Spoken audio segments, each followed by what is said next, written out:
Detroit Den 313. We are back. Stephen Will talking that Detroit Lions football. We're live today. So if you're here, you pop in. Maybe we give them a couple more people a second to pop in. Steve, what you think?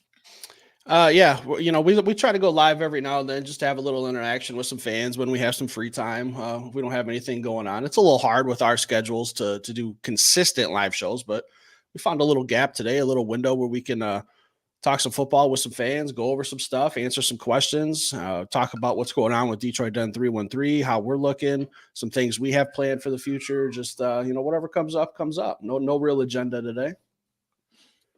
Did we get that deal with NASA? we might have been. Hey, real quick, for those of you who are jumping in here, I see the number going up and up and up. We appreciate all your guys' support, all the new subscribers, all the comments, all the like buttons you guys have been smashing. Much appreciated. Yeah. William, we're gonna first and foremost, we're gonna get into Mel Kiper today. Yeah. He put out a mock draft with a guy we've been talking about. South Carolina, Xavier Liggett was the pick at 29. How do you feel about that? Soon as you, I'll be honest, I didn't see that one. As soon as you sent it to me this morning, I said, yeah, a little surprised. Kind of a name that hasn't really been in many mock drafts in the first round, especially to the Lions. He obviously watches our show. Yeah, he must. Mel Kiper, big fan, Detroit Den 313. Who isn't, though, right? Exactly.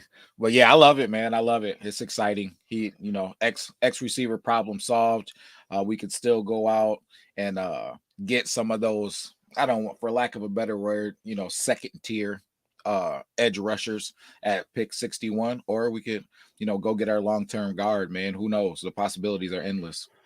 Do you think, for me, like I like Xavier Liggett, but I don't think he's what I want at 29. I don't think he's what I want. I know what you want. I want that edge. I want that edge rusher. I think it's just more valuable than a third wide receiver.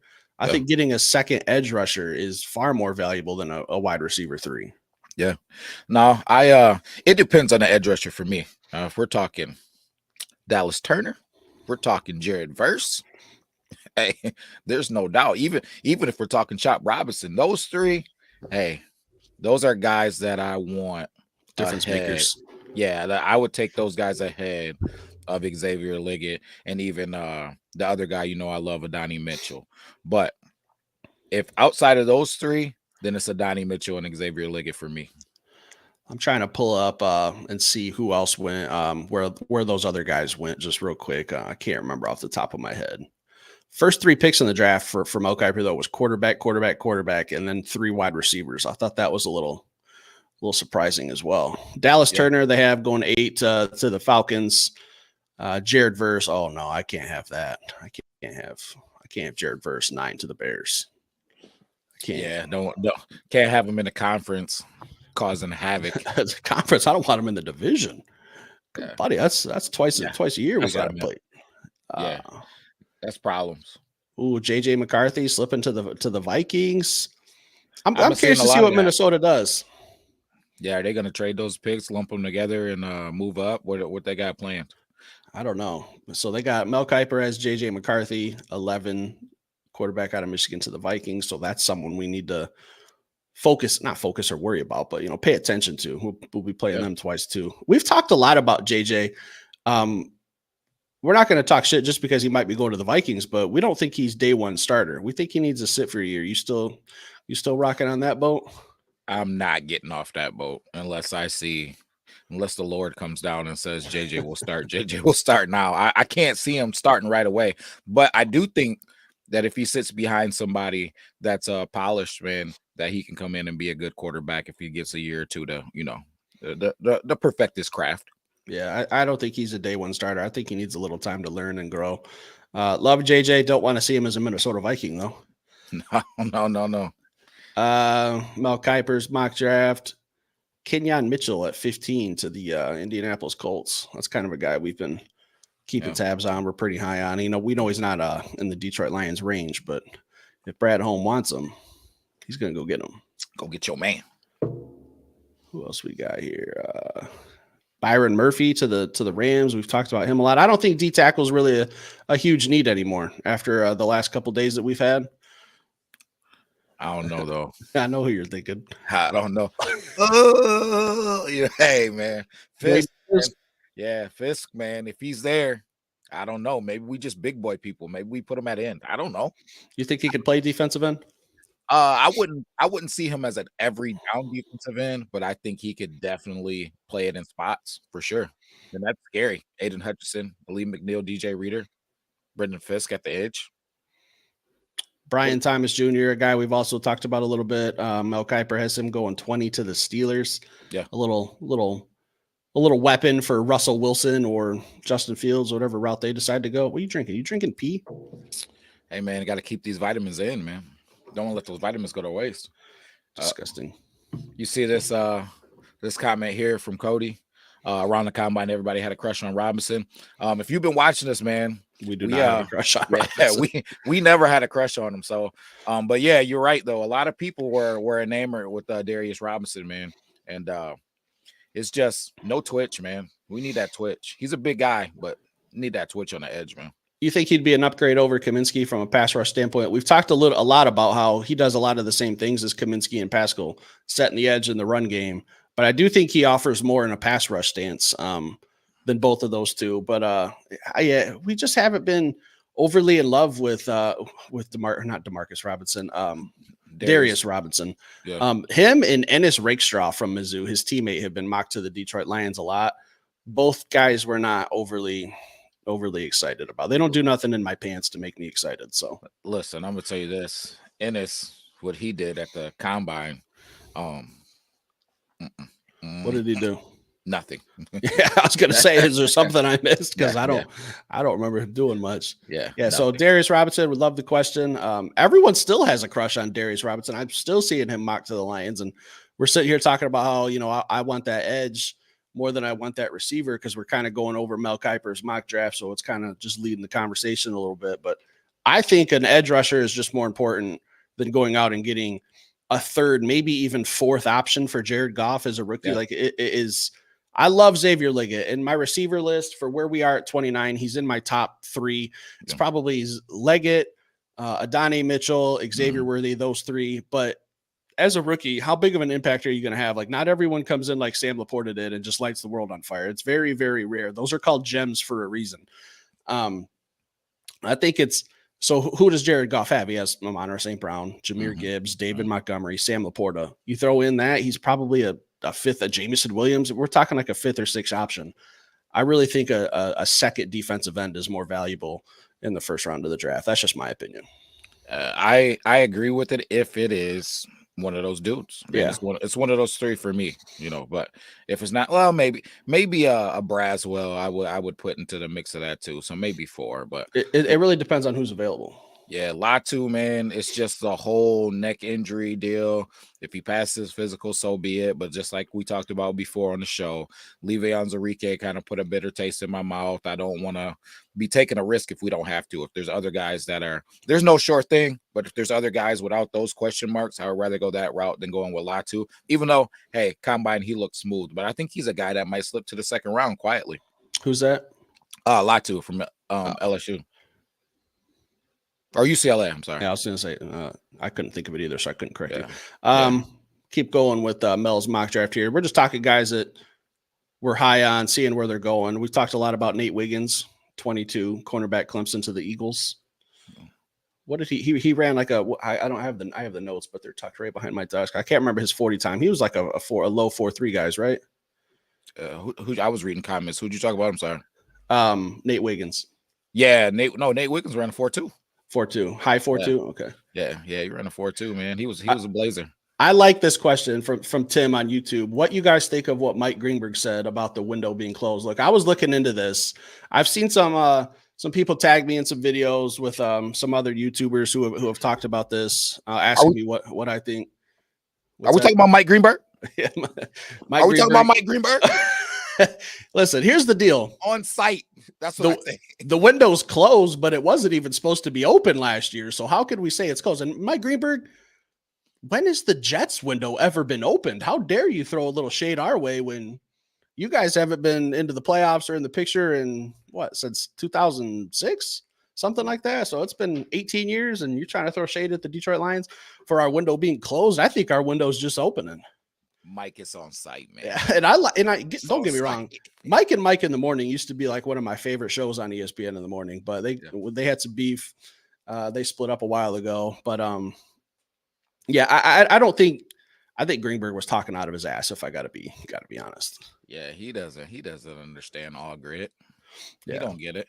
The thing that I don't understand is outside of the Green Bay Packers Thanksgiving game with us, what says they got better?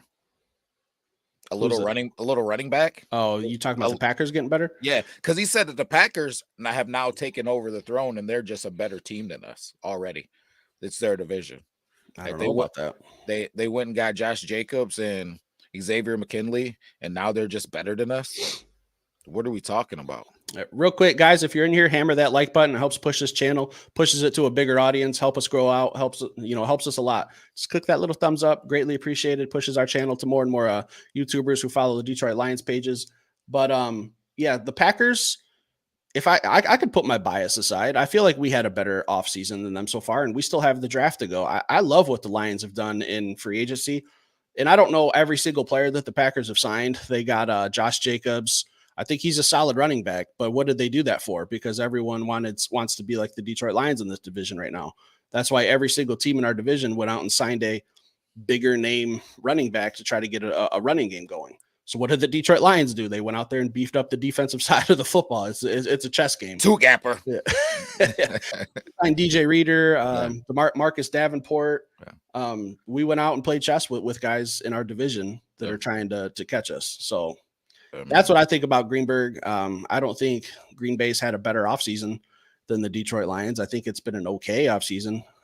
Here's a question. This is for you guys in the comments. Try to be unbiased. Would you rather have Jordan Love or Jared Goff? Ooh, I see. I don't know, man.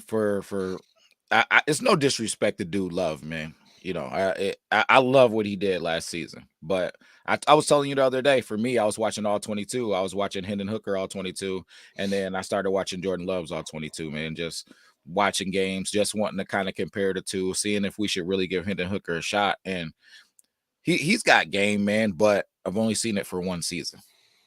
I've only seen it for one season. So I'm a big time believer in that sophomore season. And by sophomore season, I mean, I know this isn't his second season, but it's his second season starting.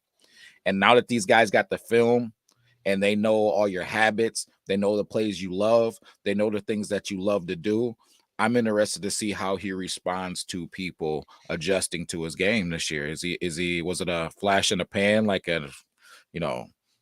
some of these guys who come in and what's the dude's name from Arizona? Dobbs, right? He was hot for a few weeks. The Dobb father. You know what I mean? Like stuff like that. Is it a flash in the pan or is he for real? Yet to remain to be seen. So to me, it would be Jared Goff for me, hands down. But how you feeling? I think Jordan Love's going to be a phenomenal pro. I don't know about sophomore slump as a starter. I hope he has a sophomore slump as a Lions fan, but I think Jared Love or Jordan Love, my gosh, has a bright future. He's got a lot of upside, but what do we like to do? We like to go roster for roster. Yeah. So let's just look at what was the Green Bay Packers' strength last year. For me, it was their defense. After free agency, I think the Detroit Lions on paper have a better defense than the Green Bay Packers. The only thing that's close is maybe that D line. Look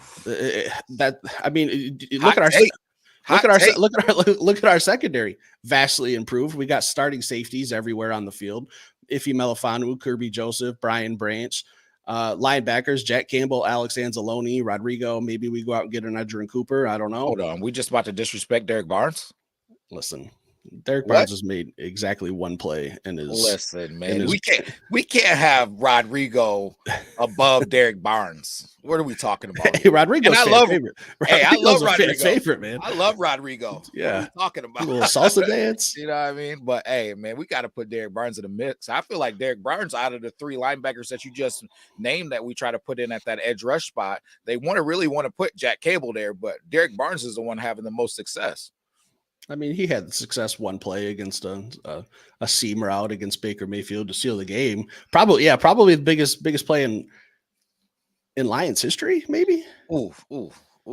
Yeah. I put it right up there with it kind of reminds me of the Maglio Ordonez home run against the Oakland A's to go to the World Series. Like you put that Derek Barnes interception up there, I think it's right in there for the all-time great Detroit sports moments. Yeah.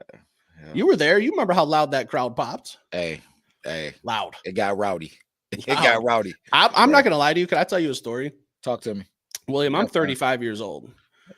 When Derek Barnes look a day over 25. I know. I'm a young 35. All right. Spring chicken. When Derek Barnes caught that interception, you can ask my wife this. A 35-year-old man, Steve Perkins, tried to crowd surf. I do remember that. I became beside myself. I wasn't in a good space. I was just too excited. I'm gonna have to get with the people who roll behind you to see if they got a video. I doubt they do, but let's just say a lot of people probably would have been injured if I tried to crowd surf. We're gonna need medics on standby. We'll keep going, just talking a little bit about Mel Kiper's mock draft. Minnesota Vikings 23. They traded the Houston Texans to get into the top 25. We don't know why they did that. Mel Kiper has them taking Cooper DeJean, cornerback from Iowa. You know, I like him, man. I think he's an athlete. I just don't think he fits us. Otherwise, I would love to have somebody like that. But I think he's gonna go into the league, man. He's probably gonna be a safety. I know, hot take. People don't like it when I say that. You know, I'm cheering for a vanilla corner too, guys. What we talking about? Since what's my man Sehorn? Jason Sehorn, the GOAT. Yeah, man. So I'm pulling for him. But can we just get one? Can my people just get one starting corner? I'm pulling for him, and I think he's an absolute dog, man. If you watch his hoop tapes, he's up there. He's reverses, 360s. He's an athlete. He's a freak, and he's shooting the 3 ball. Yeah, he's an athlete, man. But I might have to buy a jersey just to represent a little bit. Hey, if he's a Lion, man, I'm not a big jersey guy, but I'll probably hang him up in the rafters in here. But he played all that off man at Iowa, man. He was playing 15 yards off the ball every snap at Iowa. So it makes me wonder what's the issue here. So I have a strong suspicion that he's going to come into the league and end up being a safety, man, or he'll be one of those guys that's kind of like Brian Branch, who positionless football, where sometimes you might line him up covering a nickel. Sometimes he might be deep at the safety position. He'll just be out there, just being an athlete, versatile. We're talking Cooper DeJean. I'm trying to Harrison Smith, Minnesota Vikings. They got they got Harrison Smith. They draft Cooper DeJean according to Mel Kiper. I think you're right. I think this is probably Harry the Hitman's last run. So I can see him kind of coming in and playing spot duty wherever they think they need him for a year, and then maybe taking over for Harrison Smith going forward. Yeah, man, as crazy as that sounds, I think it could be an upgrade. And ooh, I don't know, Harrison Smith, Hall of Famer, buddy. I know, that's what I'm saying. As crazy as that sounds, it could be an upgrade because Cooper is a freak athlete, man. Freak athlete. I just the man to man. I don't know if he can cover. I don't know one way or another. I just feel I have suspicions. Iowa was playing you. In all seriousness, they were playing them 6 yards off of the ball if you go watch the film. And I believe that they were doing that for a reason. So, yet remains to be seen. If he proves me wrong, man, I'll be super happy because I love the guy. Green Bay Packers, Mel Kiper's selection for them at pick 25, a guy we're pretty high on, and we kind of mentioned him earlier. Latu Latu, outside linebacker / defensive end from UCLA, stud. Yeah, he kind of looks like would you say a Viking? Packer. That's who they got the Packers taking. Oh, I don't know. Kind of looks like a Minnesota Viking to me. But he's a good player. And if somebody else is going to take a risk on him, I'm never going to prey on these guys' downfall, but I just don't want us to take that risk, man. I don't want risk is that neck injury, man. Yeah, he was medically retired, and then he fought his way back. Hats off to him, man. But he fought his way back. And now he's getting an opportunity to do this thing and get drafted in the first round. But he's a guy that I wouldn't be surprised if we had a similar to Brian Branch situation. First round talent. You watch him slide, and maybe he ends up getting selected on day 2. Don't wish that for him. But I would be a little bit apprehensive if the Lions selected him. I'd be nervous. But in Brad I trust, I wouldn't be questioning those guys because he does have tremendous talent. If he didn't have that lingering issue going on, I would love to have him on the squad. I like Latu Latu. I'd like him in a Detroit Lions uniform, a a whole lot. I think him on the other side of Hutch, good night. Like, I think Leitu Latu is one of those true defensive ends coming out of the league. Him, Jared Verse. There's not too many like pure defensive ends. He's one of a handful. I'm not worried about his neck. Look, I could speak on that fusion surgery. I had that done a few years ago. It's a pain in the ass. I don't know exactly which vertebrae he had the fusion surgery on, so I can't speak on that. But I do know that it's not the greatest recovery in the world. Yeah. But we're talking about a guy who goes to UCLA and has the top-notch doctors, training staff, physical therapists, all that. Like, I think he'll be fine. I think the medical retirement was just kind of a safety precaution, and Washington didn't really want to roll the dice on something happening. But I'm not overly worried about his neck injury. Perfect. So let's talk about it. So you taking him over Jared Verse? No. Dallas Turner? No. Chris Braswell? Yes. Really? But it's close. Okay. Yes, but it's close. The other two, not close. All right. Braylon Trice. No, I'm not there yet. But yeah, Braylon Trice. You taking him over Braylon Trice? Flip a coin. I'm good with either one. Ooh, I would now see. I'm in the boat where I would probably take him over Braylon Trice, but the last one, Chop Robinson. Man, are you? I think nuts? Chop had no. Hang on, hear me out. I think Chop Robinson's potential. I think his potential is sky high. But what do you think his floor is? Honestly, Steven. I like Chop. I'm not sure. 3 dudes: Dallas Turner, Jared Verse, Chop Robinson. 3 dudes. I'm down with that if that's the pick. Latu isn't ahead of those 3 at all to me, and he would be in your defense. I will say he would be if it wasn't for the neck thing, though. So I don't want to make it like you're just talking crazy, but for me, with the neck thing going on, it's those 3 ahead of him, no questions asked. Now after that, I got to start thinking: do I want to take a risk on Latu? And then look up and watch one of these other teams, watching Xavier Liggett going crazy, watching Adonai Mitchell going crazy, and then I got Latu standing by Broderick Martin with a hoodie on. Now, you know what I mean? And not that I wish that, but that's just my worry. So it's like, I don't know, man. Like I said, Levi Onwuzurike, man, he did some things to me, man. I thought that he was going to come in and be a beast, kind of like the Aleem thing. If Levi and Aleem were both monsters right now, this draft looks totally different for us. We don't have to go out and sign guys like DJ Reader and look to put band-aids on stuff. So I don't know. Real quick, we're streaming on 3 platforms. We're currently on Facebook, Twitter, and YouTube. If you're watching on YouTube, hammer that like button for us. Helps us out a lot. Pushes our channel to a wider range of audience. Much appreciated. Let's get into this. There it is. Silver Surfer on YouTube. Latu is good, but Zach Frazier, West Virginia OC guard, is way better. I'm not sure who you're referring to as better than. We need O-line badly. They are old at the end of their career other than Sewell. Look, I have been very, very high on Zach Frazier. William, have I not? I've said he's been in my mock drafts. We've talked about him. After we signed Zeitler yesterday, I don't think Frazier's going to be an option at 29. But I do agree with you when you're saying we need some backups. We do need some backups. We need a backup tackle. We need a backup guard. I don't think we need that in the first 3 rounds. I think the first 3 rounds, we're probably looking at, in my opinion, an edge, a wide receiver, and maybe a backup corner. And then in the 5th, 6th, 7th round, maybe we can get a Zach Zinner or someone for backup. I agree with you, but I don't know who you're referring to that Zach Frazier is better than. Better than a Jared Verse that could be a day 1 starter? I don't know, but I love Zach Frazier. He's my number 2 offensive lineman, 4-time state champion heavyweight wrestler. Buddy, those don't grow in backyards. I think he was saying that Latu was a better pick, or Zach Frazier is a better pick than Latu at 29. I think that's what he was saying. Correct. I think before we signed Zeitler, yes, that was the case. But now that our starting O-line is set, I think it's changed. Yeah. Chris Time, man, he said trade up for Dallas, man. Chris, tell me what you think we would have to give up to get Dallas Turner.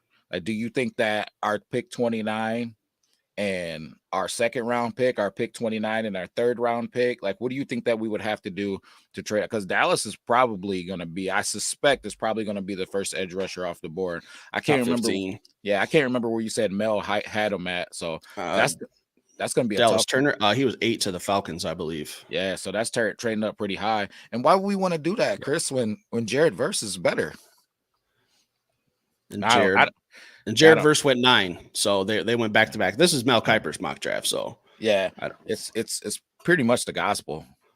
Yeah, pretty much. Johnny Manziel, can't miss prospect, man. This guy's going to be a Hall of Famer. Like, he's not going to do any cocaine or show up drunk to games at all. Like, draft Johnny Manziel and it changes your organization. Maybe that's who we bring back and just put him at edge. Yeah, just put a couple lines up his nose and just put him out there. I agree. I think Dallas is going to be great too. I see a couple people commenting in the chat, man. It's just a matter of I just don't think he's going to be available for us, and the juice has to be worth the squeeze. Do we want to sacrifice pick 2 or pick 3 to go get Dallas Turner when maybe we can go get a Chop Robinson and not lose any draft equity? You know what I mean? So it's just what it boils down to for me. Yeah. A first and a third and maybe a fourth in next year's draft to move up from 29th to that. I mean, yeah, that's probably that's a fair package to move up to. What are we talking? 8 or 9 though? First and a third and maybe a fourth in next year's draft to move from 29 to that high in the draft. I've seen Brad Holmes. We've all seen Brad Holmes go from 32 to 12. He's made big jumps, so this isn't out of the question. But definitely not. Yeah, I mean, if you want to get your man, you got to pay that price. So go get your man. If you look at it that way, and you're giving up that pretty much means you get a second round pick, and then you're sitting for a little while. The Detroit Lions won't be picking for a little while. Yeah. George said, looking at who they met at the combine, doesn't look like Latu was on their board. It was 50-50 though last year. That was something that I kind of followed last year. People that they met at the combine, people that they had come in for visits. It was like 50% of people that they touched base with that actually ended up getting drafted, and then 50 that they didn't. So, Donovan, you never seen us go live?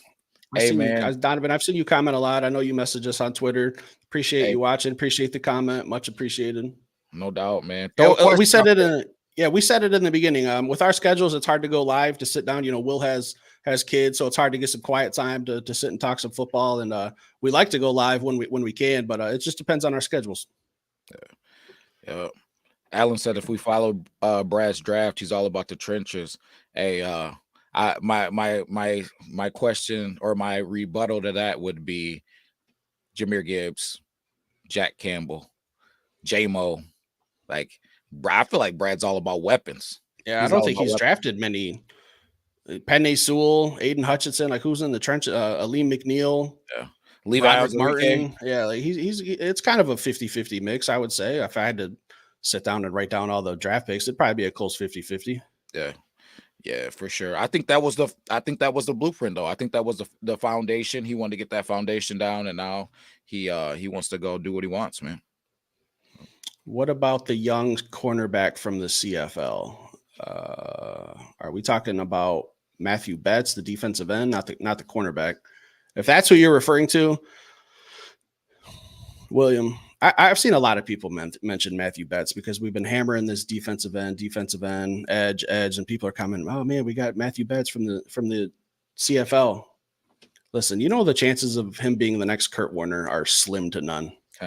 Like, I'm not trying to be mean. I'm not trying to be funny or throw shade, but coming from the CFL, this is a whole different ballgame in the NFL. Yeah. There's people who come from college who I think college is more of a challenge than the CFL. It's more, what's the word I'm looking for? Like, it's more physical. It's more competitive. That's the word I'm looking. They're more competitive in college than they are in the CFL, in my opinion. So Matthew Betts, honestly, I'll say it, not a huge fan. I can see him being a camp cut. I think he'll get a camp invite. He'll come in, but making the 53-man roster, that I don't see that. And I get it. He had 18 sacks in the Canadian Football League where they can get like a 15-yard running head start to start the play. I'm not a huge fan. Yeah. Yeah, I don't know, man. I got to see. They brought him up for a reason. I got to see, It's kind of like the James Houston things. A lot of these guys are big on James Houston. You know how we feel about him here. No shade. It's just got to see more. I felt like last year he got a little bit dominated. But they're saying they're talking about the corner, man, Stiggers. Not familiar with him, honestly. Again, probably probably a camp cut. I don't see him being a day one starter. I think we've addressed our secondary very well.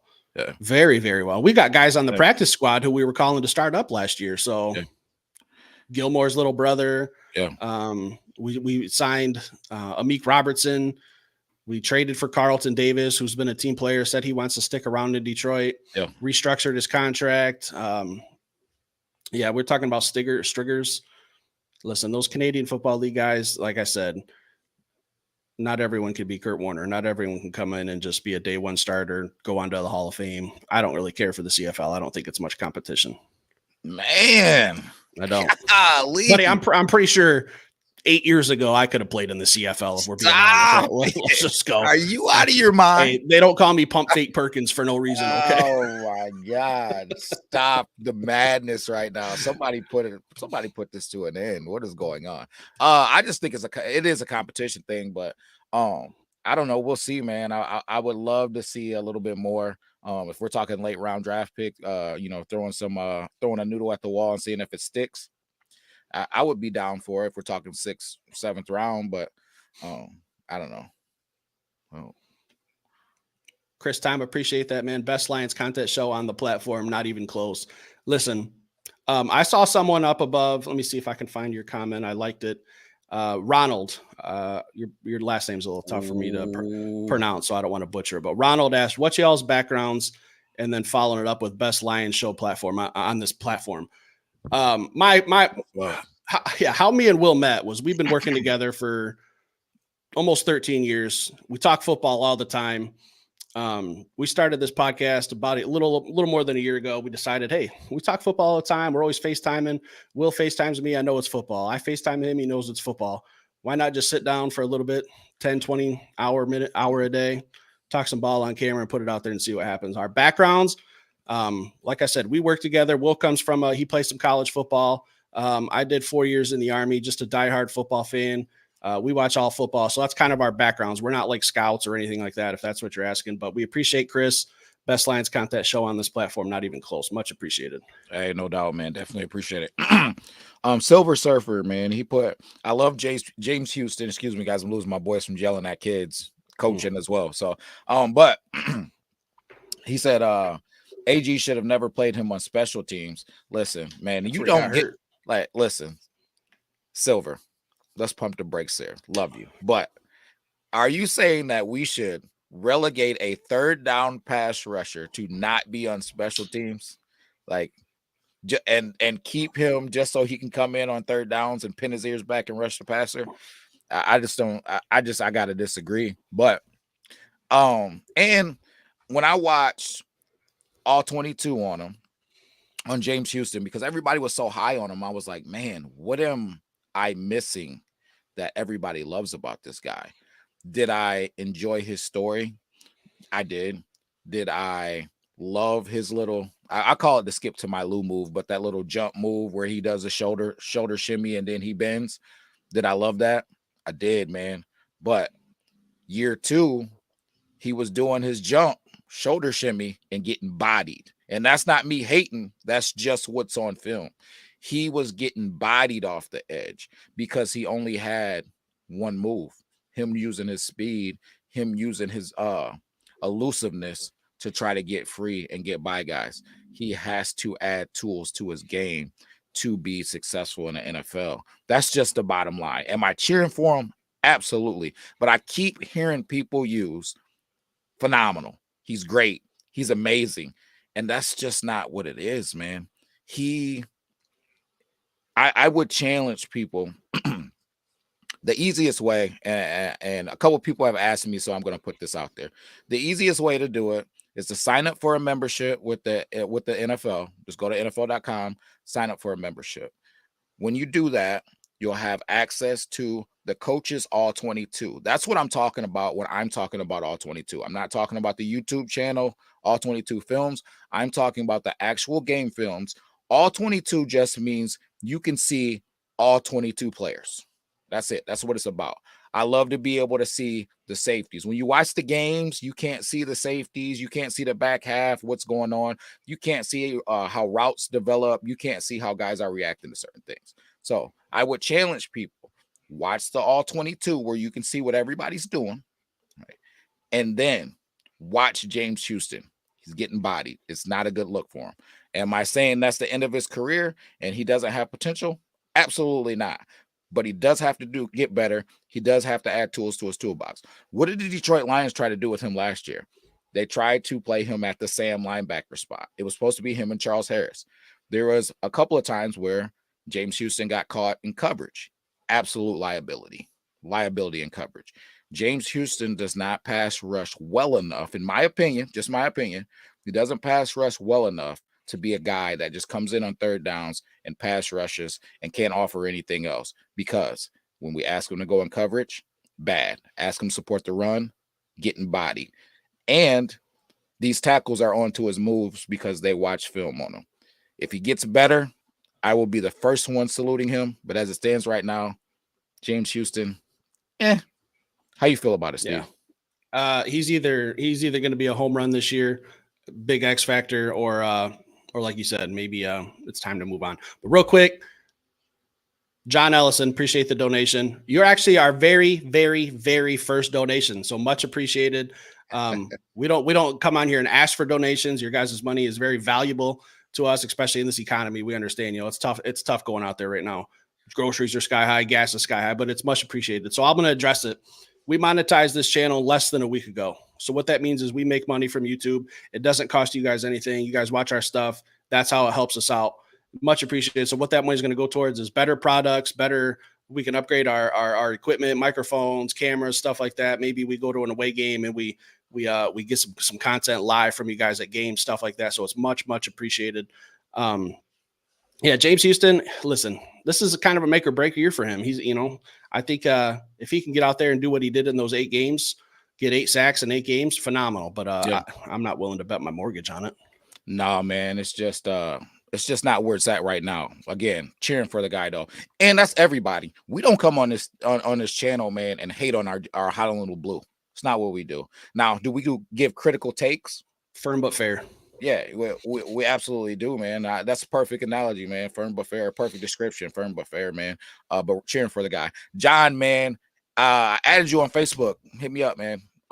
He was the electrician out at Fermi, Steve. Oh, okay, yeah. We work out there. We don't want to say what we do. We don't want to hit put out on us or anything. But, my bad. You asked a question also, John. When are the Lions re-signing Goff? We literally just posted an episode about that this morning, kind of talking about Jared Goff, Hendon Hooker. So I don't want to dive too deep into that. There is an episode out. I'd like for you to check that one out. Also, I see you relocated your seats, season ticket holder. I got that alert the other day too. Where are you sitting? I sit 139. I think you're 160 or 138, Will. Yep. Yeah. So we're down there by the tunnel. Love our seats, man. Yeah. I like sitting in that end zone. You can see everything in front of you. You don't have to twist and turn your neck everywhere. Just sit back, watch the game, try to crowd surf if a good play happens, Yeah, we definitely gonna have to get together for one. Move to so you're right in front of me. I think I'm 139. I think row like 22 or something, like 26, maybe. I don't know. I'm also 139. Good section though. If you haven't sat there before, it's phenomenal. John, I got that relocation. I might be moving down. We'll see. Where you going? First row? Hey, if they put it out there. They put it out Are there. Are we correctional officers? No. No, we do security. We are armed, but no, we are not in any type of actual law enforcement. Let's keep going with this Mel Kiper mock draft. We kind of got it. Where Latu was last one. We're just talking guys that we've talked about and mentioned. So Mel Kiper's mock draft, Xavier Worthy, 26 to the Tampa Bay Buccaneers. That's a problem. Yeah. How do you feel about Xavier? So a lot of you guys hammered me when I picked him in my mock draft, and part of that was just being honest. Me and Steve didn't want to have the same mock drafts. So Adonai Mitchell was already off the board. Xavier Liggett was already off the board. So I was like, who do I like here? The edge rushers that I liked were gone. So that's part of the things that you guys don't get to see when we do these mock drafts. But do I really, really want him at pick 29? I don't. But if Brad took him at 29, would I be like, what the F is Brad doing? I wouldn't. And here's why. What I got hammered for was guys thinking that I saw 4.2 speed or record-breaking combine speed, and I just said, hey, man, I got to draft that guy. That's not even real football, right? When we started talking about John Ross's 40, would I have drafted John Ross because of his 40 time? Absolutely not. Xavier Worthy isn't just a 40 guy. He's a heck of a football player. He gets the ball in his hands and he can make plays. He's dynamic. He's a guy that you can dink and dunk to. You can throw little stop routes, little hitch routes, little screen passes, reverses. You could probably even hand him the ball here and there. So those are the reasons why I think about even misdirections with Xavier Worthy going one way and J-Mo coming back the other way. Scary. Just ways that you can get a defense leaning and send that speed back cutting across the grain. Those type of things are exciting for me. I think it would be an opportunity for Ben to get even more creative with his play calling, and it would be an opportunity for Jared Goff to do what he does best to me, which is those intermediate throws from short to 15 and inside. He's a beast at those throws. Like, he can put them in small windows. He can put them on a guy. He throws a very catchable football. That's what Jared Goff is. My worry is the deep stuff, the over-the-top stuff, the taking the roof off of the defense stuff. Those are the throws that I worry about with Jared. But I don't know. I think it could be exciting. But if we're really talking about the receivers, man, it's Xavier Liggett, and that will be there at 29. Xavier Liggett and Donnie Mitchell for me.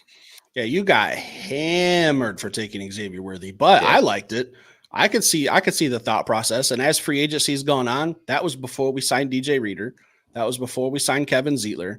I think Xavier Worthy is becoming more and more realistic as the days go on. I liked the pick then. I would love it now. It's really just going to come down to Goff. Could he get him the ball? Yeah. There's a lot of mouths to feed on that offense. Yeah, I think that's it. I think that's how he does it, man. He gets those guys gets the ball in their hands early, and he lets them go get the yak, so to speak, afterwards. All right, let's keep going. Mel Kiper's mock draft. We're going to get into who Mel Kiper had us selected here in a second. We're at 26. We're not going through every single pick, just kind of guys we've talked about, guys we're high on, guys we like. Mel Kiper, pick 27, Arizona Cardinals. Chop Robinson. We kind of just talked about him. Yeah. Yep. And then that's one of the reasons why I keep mentioning him, because he's a guy that'll be right around those 20s, I believe. And that might be a guy that we trade up and go get if we don't think that he's going to make it down to 29. Yeah, him going 27 seems, if he's there past 26, you get on the phone with Arizona and try to make a call and get Chop Robinson. I would. I mean, let's think about those numbers like you talked about before, though.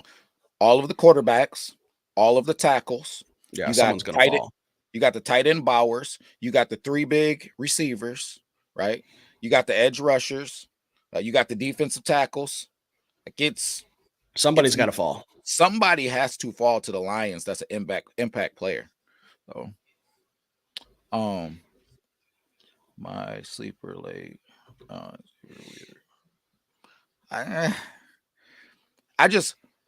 What would he play for the Lions? Xavier Weaver. What would he play? Where would he play for the Lions? Is my only thing. Where would he fit in, Chris? Do you guys have any late round gems? My late round gem is Javon Solomon from Troy. Yeah, 16 sack guy out of Troy. I think that he's a guy that could come in and make an impact. If we don't go with that edge rusher at 29, he's a guy that we could get later on in the draft that I really like. We've talked so many college players that I don't feel like I have a sleeper anymore because I put it out there so much. Yeah, we've probably talked at least like 50 kids already. So I mean, we've talked mostly first rounders, but we've talked about Javon Solomon, we've talked about Javon Baker, Malachi Corley. Like, our sleepers are out there. We really, aren't holding any aces up our sleeve just yet. A sleeper, I don't think like it's a sexy pick, but I would really like to get a Zach Zinner in like round 4. I know we don't have a 4th round pick, but somewhere in that middle of the draft, 4 if we make a trade, 5. I think he would be a gem. Coming off that leg injury, 2nd team Big Ten All Pro, 1st team All Pro, I believe, 1st team All Big Ten. Like, the guy's got accolades for days and days. I think he's a mauler. You look at what Michigan football does; they run the football. They run the football heavily. They run it so much that they went out in the second half of Penn State, and that's all they did was run the football. So that's kind of what the Detroit Lions want to do too, to take some pressure off Goff, run the football. Jahmyr Gibbs, Montgomery. There's options. I like Zach Zenner late in the draft. Yeah, Zenner, man, as somebody that I hope is there in the 4th round.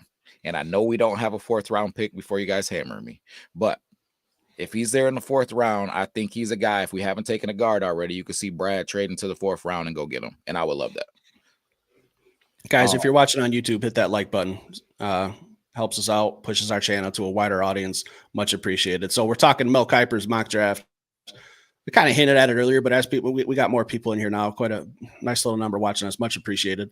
Mel Kiper, pick 29, Detroit Lions, Xavier Leggett. Good night. Let's go. Here's my only problem. So I need criminal charges brought to ESPN or South Carolina for reporting him as 6'3". He's only 6'1".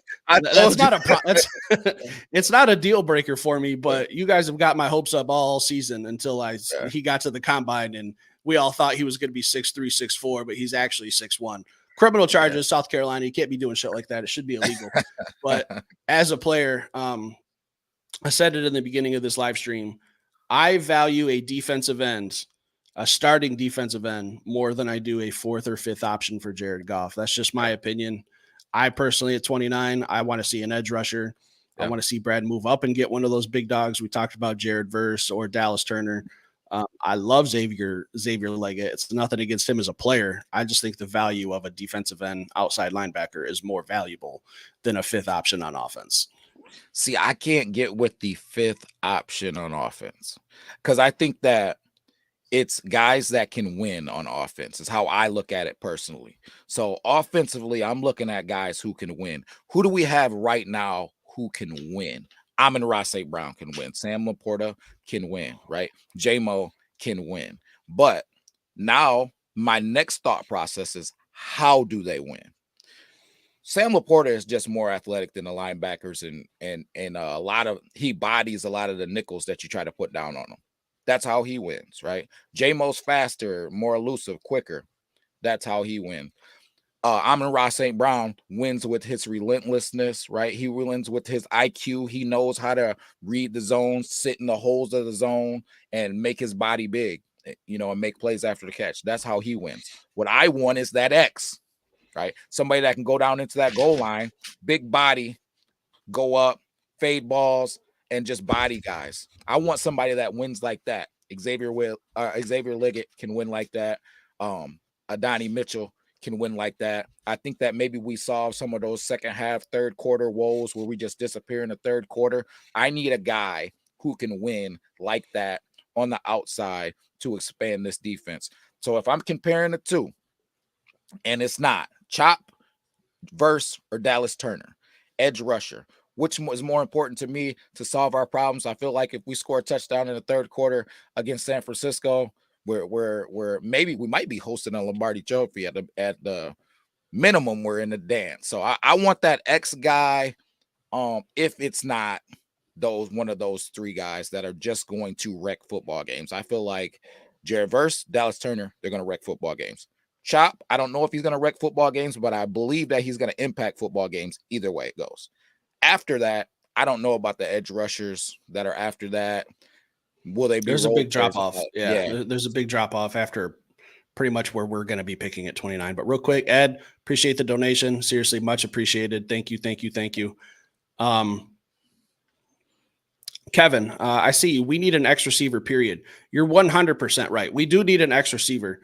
But here, like I said, I think just an edge rusher is more important at 29 than a 5th option for Jared Goff. Now, if we go out in the 2nd round and we draft a wide receiver, hey, I might be buying beers if you get me an X receiver and a starting defensive end in the first 2 picks. Go out and get me a cornerback for some depth, maybe an offensive lineman. I think the draft is just a luxury. Those first 2 picks for me in order. What I want is edge, wide receiver, either cornerback or offensive line in the first 3 picks in that order. I just think the value for an edge makes this defense nasty. Well, we've been talking about it for quite a while. Like, these guys got me busting out notes here. Like, I like these questions. I really do. I'll dig it. Busting out the old 5-star notebook, dust this bad boy off. But what did we talk about at the very beginning of this year? We said we wanted to wake up on Sundays, Monday night football, Saturday, Thursday games. We want to wake up and feel like the Detroit Lions are going to win a football game. Yeah. We got there at the end of 2022. 2023, we're like, all right, we're confident going into the season. We're going to win a lot of football games. Yep. But as we got into like week 3, maybe 4, I think the narrative kind of switched from the Detroit Lions are going to win a football game if the defense plays well. So I'm not backing down from how I stand. I feel like if we can take that question of if the defense plays well, this team's got Sky Lombardi written all over it. Like, we get that defense top 10. Our offense is already top 10. I think we just need to get that defense on par with how our offense has been playing for the last really 2 seasons, because the defense is the reason we started out 1-6 2 years ago. We could not stop anyone. The offense was doing okay. We had that New England game where we got shut out, but that was just a bad game. Chalk it up. It happens. Yeah. Same thing with Baltimore this year. We just got to get our defense on par with how our offense has been. And man, look out. I think we take over the NFC. Super Bowl favorites. That's something the Detroit Lions have never said. Super Bowl favorites, buddy. Good luck stopping me on Sundays, not getting hammered. Yeah. For me, it just depends on the players, man. It depends on the players that fall.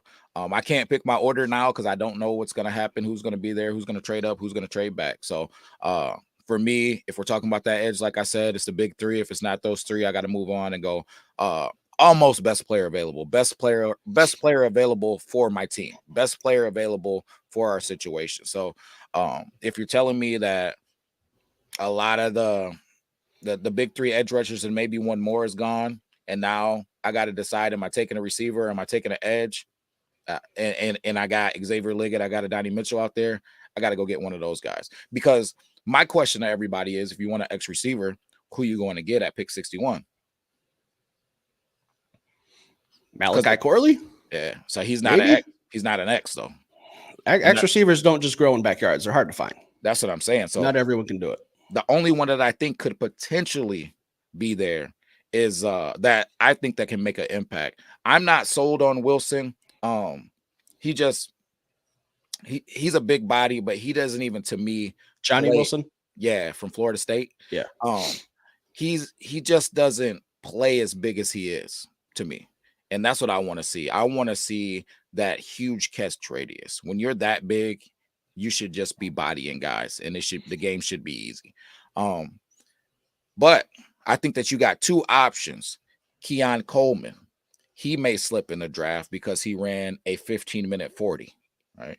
But if you know, he's a freak athlete. He kind of reminds me of George Pickens. But him and Javon Baker from UCF, he's another sleeper. I don't think either one of those guys make it to 61 though, is the issue. So I don't know of an X, guys. If you got one that you think, somebody just put Javon Baker. Shout out. Yeah, I saw it up there a minute ago. Yeah, good call on Javon Baker. I love him. But I don't think he makes it to 61. How do you feel about it? And that's the issue. So I'll ask you this question. I like this one from oh man, I do not want to butcher name. I absolutely hate butchering names. I don't want it to be disrespectful. I'm gonna try this. Sion Judah. I hope I got that right. Yeah. Javon Baker or Jermaine Burton? For me, it's Javon Baker. I think Javon Baker is a dog. I think he's a dog. No shade, but Javon Baker is a dog. He's somebody that I was looking at before people were talking about him.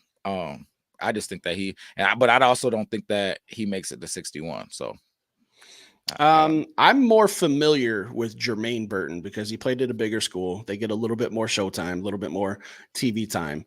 I like Jermaine Burton. I can't give an opinion about Baker because I'm not 100% familiar with him. I need to do a little homework if I'm being honest. But I like Jermaine Burton, 6 foot, according to ESPN. So 6 foot on ESPN is probably like 5'10" combine size. I don't know. So listed as 6 foot. 800 yards receiving, 8 touchdowns at Alabama. Pretty good production. I've watched him play. I remember watching them play Texas, Georgia twice.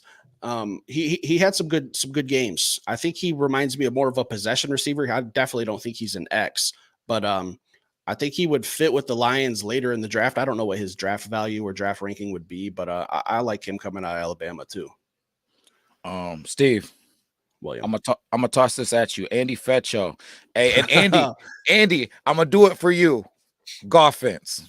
We're gonna talk about the golfence, but Andy threw out there, who is one must-take player you guys want if he's available at 29? A must-take player at 29 if he's there.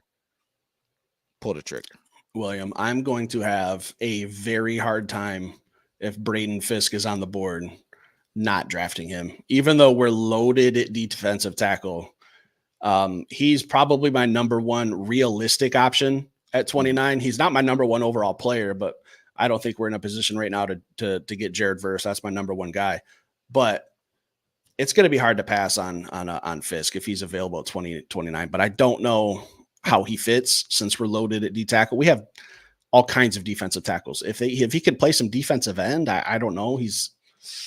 I don't know. It's going to be hard to pass on him though. That's my answer. I got one for you. Ed W. Hey, appreciate it, Ed. Appreciate the donation. And we're gonna get to that question too, because I don't want to spill the beans, but we are gonna answer that question. We'll finish up this question from Andrew. Who's the one player you must take if he's available? One player for me that I gotta take, man, if he's there, that could realistically be there. It would have to be, and this is gonna be probably something that people won't like as much, but it's Mel Kiper's guy, Xavier Liggett. And I think the way he high points the football, it can be a difference maker for this team. Now I would have to know who all is on the board there, right? But if Xavier Liggett is there and it's not, I just believe that the big three is gone. Dallas Turner, Jared Verse, Chop Robinson, they're gone, right? If any of those three are there at 29, I take them ahead, but I don't think that they'll be there. That's why I'm not saying their names. So if those three are gone, Xavier Liggett's on the board at 29. I'm taking Xavier Liggett just because of what we need, Real quick, Gordon Holberg, I see you, my old Army buddy. This could be the year, man. I hope you're right. If you're still living down there in Texas, I think you are. I don't know where you're living in Texas, but I think you're still down there. I'll tell you right now, I got my eyes on that Cowboys and that Houston Texans game. I'm trying to come down there. We'll have to get together, grab a beer if you're still living somewhere in that area. I don't know, have details yet, but I know the Lions play the Texans and the Cowboys. I've been trying to get to a road game, so we'll link up if that ends up being the case. But also, Kevin, really, I came just to continue the Hendon Hooker. I'm going to get to it. Let's do Ed first. Let's do Ed first. We'll get to that, Kevin. Ed, again, thanks for the donation. Much appreciated. Listen, there is not a YouTube podcast out there who supports Jameson Williams more than these two guys right here. Thanks. I have died on my shield, sword in hand, defending this guy every time he's dropped a pass, every time he's bet on a football game. We've been there to defend him. Will he be utilized more this season? Man, I was screaming this like in week 8? Yeah. 2 touches a game is not acceptable for a guy who, when he touches the ball, I can only think of one negative play against the Raiders where Max Crosby just lit his ass up on a reverse that he saw coming. But Max Crosby is one of the best defenders in the NFL. So, I mean, it just kind of is what it is. He had a good read, put J-Mo completely on his ass. But usually when he touches the ball, it's electric. You don't know what's going to happen. He's probably going to get you a nice gain. He showed some good hands, some good moves on the sideline. Will, I know you really like that play against Denver where he, I don't remember the player, but he put him on skates. That's the play that changed the game to me for J-Mo, period. And I want to describe it for you guys. J-Mo was running up the sideline against the Denver Broncos. The guy had leverage on him, had the angle of pursuit, running him out of bounds. J-Mo gave him a move on the sideline. This is all taking place on the sideline. He gave him a head and shoulder fake, froze him, and ran by him on the sideline. That's a special level of elusiveness. I've only seen it in a minute group of players, and that's why I think that J-Mo is one of the reasons why I think J-Mo is special. So yeah, we definitely need to use him more. He averaged like 2 touches per game. We got to do better than that with a guy with his talent. I've said how to get him the ball, jet sweeps, reverses. That's kind of what they did in the NFC Championship, bubble screens. Like when he gets the ball, his first 2 steps, he's pretty much at full speed already. That's hard to tackle. Yeah. It's impossible. I love J-Mo. He's our guy, X Factor. We both think he's going to have a breakout year. Yeah. Yep. Brian Thomas, he could. I like Brian Thomas. I don't trust these ESPN listings. I think he's listed as like 6'4", which means at the combine he's actually probably 6'1". How do you feel about signing Equanimous St. Brown in free agency? I wouldn't be interested at all. The only thing that interests me is that he has the same St. Brown. He's the same. He's the brother. So is he coaching? What is he doing? Equanimous, he played for the Bears last year. No, I said, is he coaching for us? What is he doing? Yeah, not really interested. I don't mind him sitting next to his dad and his mom at the games. That's pretty cool. No, he's I just don't think that he's not a special player in the league to me. No shade on him. He is a relentless blocker though. The dude does block and he's a big body, but I don't know. I don't see him being better than any of the guys that we got already. And I'd rather sign Josh Reynolds than bring St. Brown in. Just my opinion. Let's hit this Hendon Hooker talk, man. I know people want to hear it a little bit. There's a whole episode on there. We gotta do. I mean, we just posted a video. I forget who it was. Was it Kevin? I think was asking us about Kevin. What is your actual question as far as Hendon Hooker goes? Like, what is like your actual? Like, are you asking me if I think that we should start him tomorrow? You know, are you like, what's the question? I'll say this. So for those of you who aren't familiar, we posted a video this morning with the debate of when Hendon Hooker takes over versus signing Jared Goff. And Steve and Will have been friends for quite a while. We don't have different opinions often.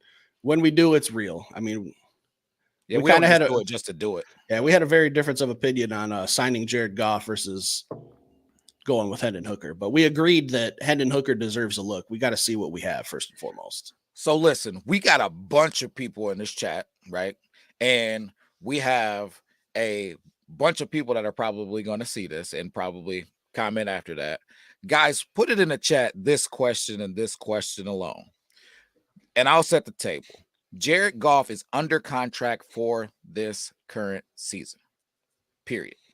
Hendon Hooker is under contract for the next 3 seasons, right? So do you want us to sign Jared Goff today, right?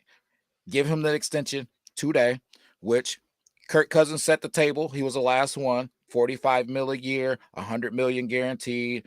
Altogether was $180 million, I believe. Steve, 180? 180 guaranteed. Yep. So that means if you're like us and you believe that Jared Goff is better than Kirk Cousins, then the starting bid is $46 million. That's where this thing starts at, right? So are you willing to pay Jared Goff now the $46 million a year, $101 or $101 million guaranteed, because Kirk Cousins got $100 million guaranteed, right? So $46 million, $101 million guaranteed over 4 seasons, because I would imagine that we want 3 because he's 29 years old, about to turn 30. And I would imagine that he wants 5 because he knows that it's going to be his last contract. So we meet in the middle at 4. Jared Goff, right now, today, $46 million, $101 million guaranteed. Would you sign him today, or would you wait and see how this season plays out and give Hendon Hooker a look through training camp, through preseason, and maybe if something happens during the season, do you wait and give Hendon Hooker a look? Put it in the chat. How do you feel? I want to give Hendon a look, but Andrew Fetcho still watching, I see, recovering from that gruesome hand surgery. I told you what not to be doing on those rivers. I told you not to do that anymore. You just don't listen. Hendon Hooker to play preseason. Yeah, I have said in the episode this morning, Hendon Hooker needs to play 3 quarters every single preseason game, because what he's going to do impacts the team going forward. If he plays like shit, Goff's the guy. If he comes out, lights it on fire, we can start having a more realistic conversation about Hendon Hooker taking over after next season. But until he plays time, real football games, not these simulated practices. I'm talking real football. We have to get a look. Okay, so that's what I'm asking you. So Yeah. are you agreeing with me now? I agreed with you in the episode. So that's all. That's But, all. but the only thing I said argument. was it's risky because if he goes out and plays like shit, that Goff contract goes up. That was my only argument. It's all just about risk. Yeah, but all I was saying in the episode, and all I'm saying now is you don't sign Jared Goff today. To me, that would be silly. Today, to me, means this offseason, not March 19th at 11:20 a.m. So let me speak to that. Jared Goff, if he would have signed before March 14th, he would have saved the Lions at a minimum $5 million, right? So that's another reason why the conversation was even out for me, because should we sign Jared Goff before the $5 million? Because what could have happened was we could have took Jared Goff's whole signing bonus, right? We could have lumped it in to that roster bonus that he was just about to get, and we could have allocated that over the life of his contract or 5 years, whichever came first. And I don't think we're going to Patrick Mahomes and sign him for 10. I think it would be 5 or less. So, but I'm just saying, so keep the offense rolling, lock him up for the next 10 years. So that being said, if Jared would have signed before March 14th, that's why I'm saying right now today, I'm saying, should we sign Goff before the season starts right now, tomorrow, next week? Should we be looking at signing Goff to his extension now, or should we be letting Hendon Hooker get on the field and see what we got in Hendon Hooker? To me, in my opinion, I think it would be silly, and this is why Hendon Hooker is making less than $1 million. He made less than $1 million last year. He's going to make barely. He also didn't play football. He was also just going to the clubhouse and enjoying some Gatorades and some knee rubs. That's great. So this coming season, he's going to make $1 million, barely $1 million. How do you think that we could have Danielle Hunter on our team if Hendon Hooker was our quarterback? Like, we could be like the Philadelphia Eagles and just be signing people and signing people and signing people and signing people if we subtract a $50 million contract off of our books. Who got further this year, the Detroit Lions or the Philadelphia Eagles? There's apparently an Amazon driver at my house. I'm willing to bet on it. The dog's going nuts.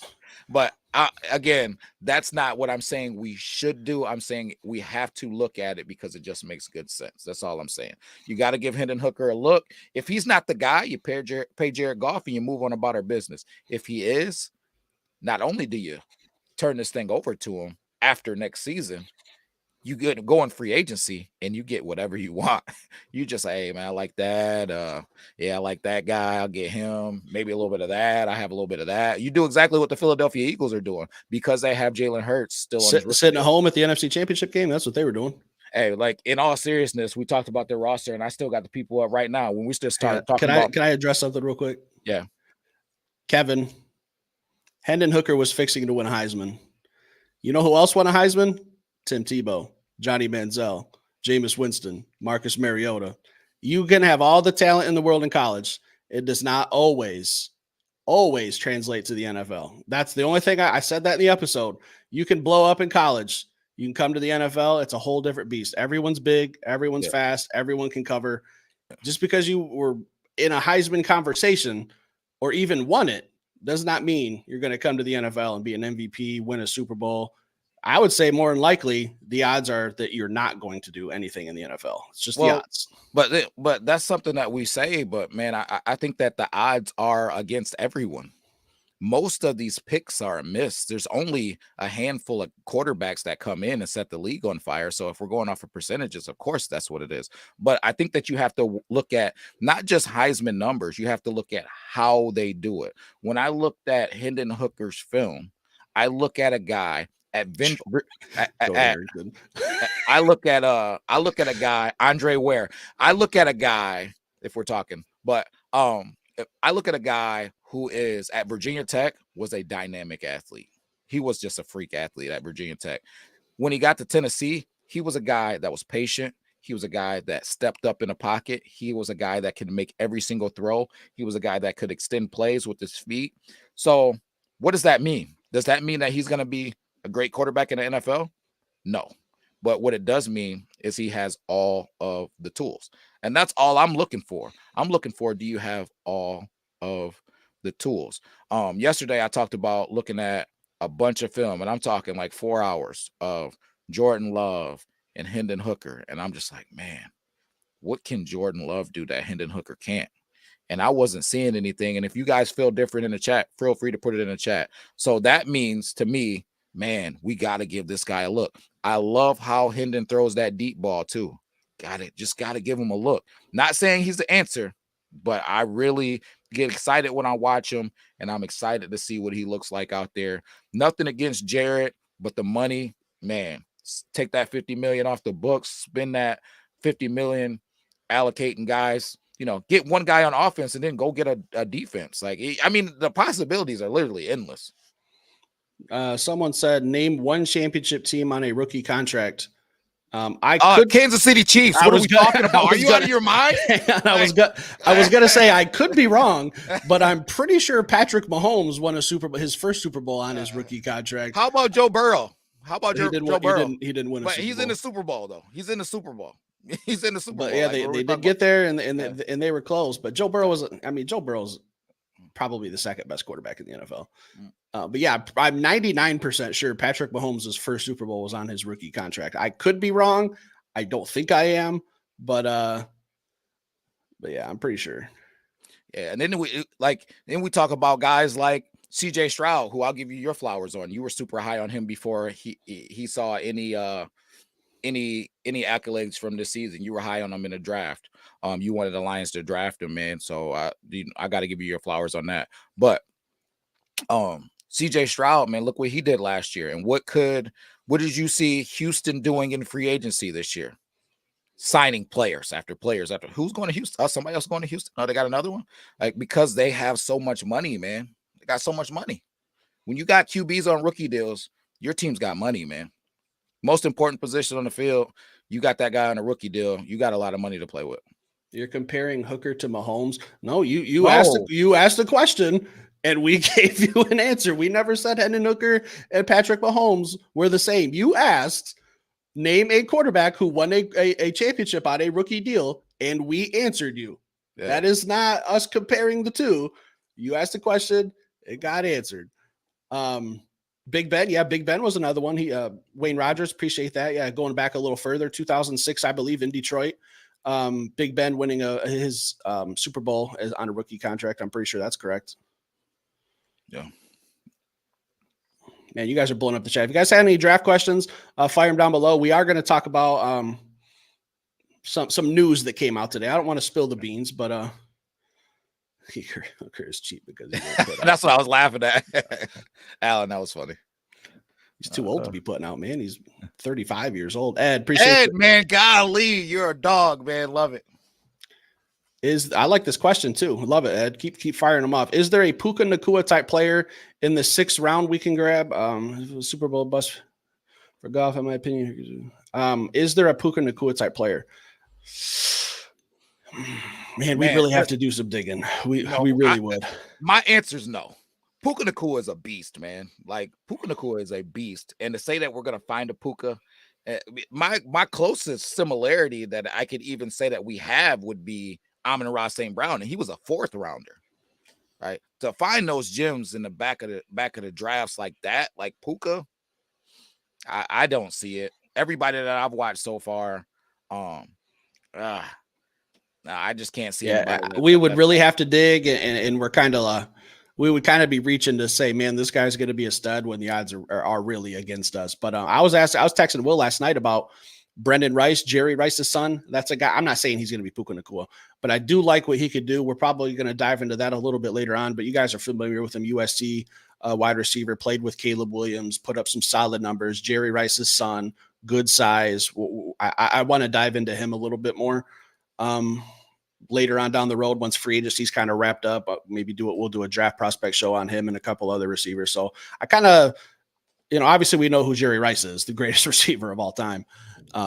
Keeping tabs on his son, something I'm interested in when we're in the market for what his son can do. But I'm not saying he's going to be Puka Nacua, but I think he could be a nice mid-round pick. Yeah, I dig it. I just don't know how he fits either, man, into what we do. We got a nice receiving core, man. We're only missing an X to me. Like, we got a tough receiving core to break into, and especially when you start thinking about it was a weakness 2 seasons ago. Like we were talking about how Quantez Cephas, like what what are we talking about? Like that, those are guys that were even in the league anymore. Right. Those are guys that were in our receiving room, man, that were we were looking at as guys that could be having big time potential. I ran into Quintez Cephas. Yeah, it was just this morning at the hospital. He held the door open for me and told me to have a good day as I was going to my appointment. Stop it immediately. You stop it. Any ideas what our cap situation is currently? I believe it was 30 million before Zietler signed yesterday. I could be wrong on that. There's really no good website to go look at that gives you a 100% accurate salary cap. They're all very, very different. So yeah, I like Sports Track. Sports Track is probably the best. Yeah. And I believe we were at 30 million before yesterday when we signed Zietler. And I never saw his what the terms were or the money was for Zietler's contract. Did you ever see anything? I haven't seen it yet. I haven't. Someone just asked it, so we don't know. If anyone knows what it is, leave it in the comments. But I'm pretty sure our salary cap was somewhere around 30 million before we signed him yesterday. So whatever his is, do math, 30 minus whatever. That's probably what we're still sitting at. But we also got to keep in mind we got to keep about 8 to 10 million for our rookie class that we got to sign to. All right. Guys, real quick. Last time I'll ask, it's greatly appreciated. Hit that like button on the channel. If you're watching and you're not subscribed, also helps us out a whole lot. We appreciate all the donations so far. I'll mention you guys again. Ed, you've been hammering it. Ed W. Thanks for the donation. John Ellison, greatly appreciated. Truly. Wish I could say it more, but it really is appreciated. What we want to do, like I said, is whatever we make from this, we're keeping it football. Like we have full-time jobs. This isn't about money for us. It's about talking football, talking sports, getting together, getting the best content out that we can, whether that's upgrading cameras, computers, microphones, whatever we need to do. Maybe me and Will going to an away game and doing a live stream from Dallas or Houston. Maybe that's something we could look into. So that's where the money goes. Trust me, we make pretty good money at our normal jobs. This is just kind of something we do on the side to talk some football. And giveaways. Yeah, and we like to do giveaways. If you're not following us on Twitter, we try to do one about once a month if we can, depending on what we get. We are looking for sponsors. If someone out there wants to sponsor a giveaway, we got some new Lions jerseys that are getting unveiled. I think probably around the draft time. I can't wait to see those. We're going to get our hands on as many of those new Lions jerseys as we can and try to do some giveaways to show our appreciation. We're not just like any other podcast that, takes your money and runs. We want to do stuff with it. We want to do some giveaways. Maybe we give away some game tickets. Maybe we got some ideas that me and Will have spun out. Facts. Craig, appreciate that. You guys are the best Lions content creators, not just damn clickbait crap. Thank you. Really, like comments like that. We deal with a lot of negativity. There's some Lions fans out there that are angry at the world. I don't know what the problem is. We just went to the NFC Championship game, but a lot of people just aren't happy. People question Brad Holmes, even other content creators. So when people say stuff like that, it's greatly appreciated. Dakota Blaylock, 1 year, $6 million. Was that what Zietler's contract was? That's a steal. If that's accurate. I haven't seen it yet. That's what I was trying to dig real quick. Jonah Jackson. You're telling me we got him for a third of the price of Jonah Jackson? That's a Jonah Jackson, 17 mil a year. Yeah, we got 6. That's pretty Zietler much is 34 though. Yeah. Don't be knocking people in their mid-30s. Well, we're still young pups. 10K subs by training camp, buddy. That is our goal. Before the Detroit Lions kick off in week 1, we want to hit that 10K number. We got a long way to go. That would be a blessing, man. I will say this though. From the UK? Dang, we got to watch her all the way from the UK. Hey, I'm not sure how to pronounce your first name. Emlyn George. Appreciate the content, guys, all the way from the UK. Listen, that is greatly appreciated that you're watching us all the way from over there. Seriously, thank you, man. Wow. It's awesome.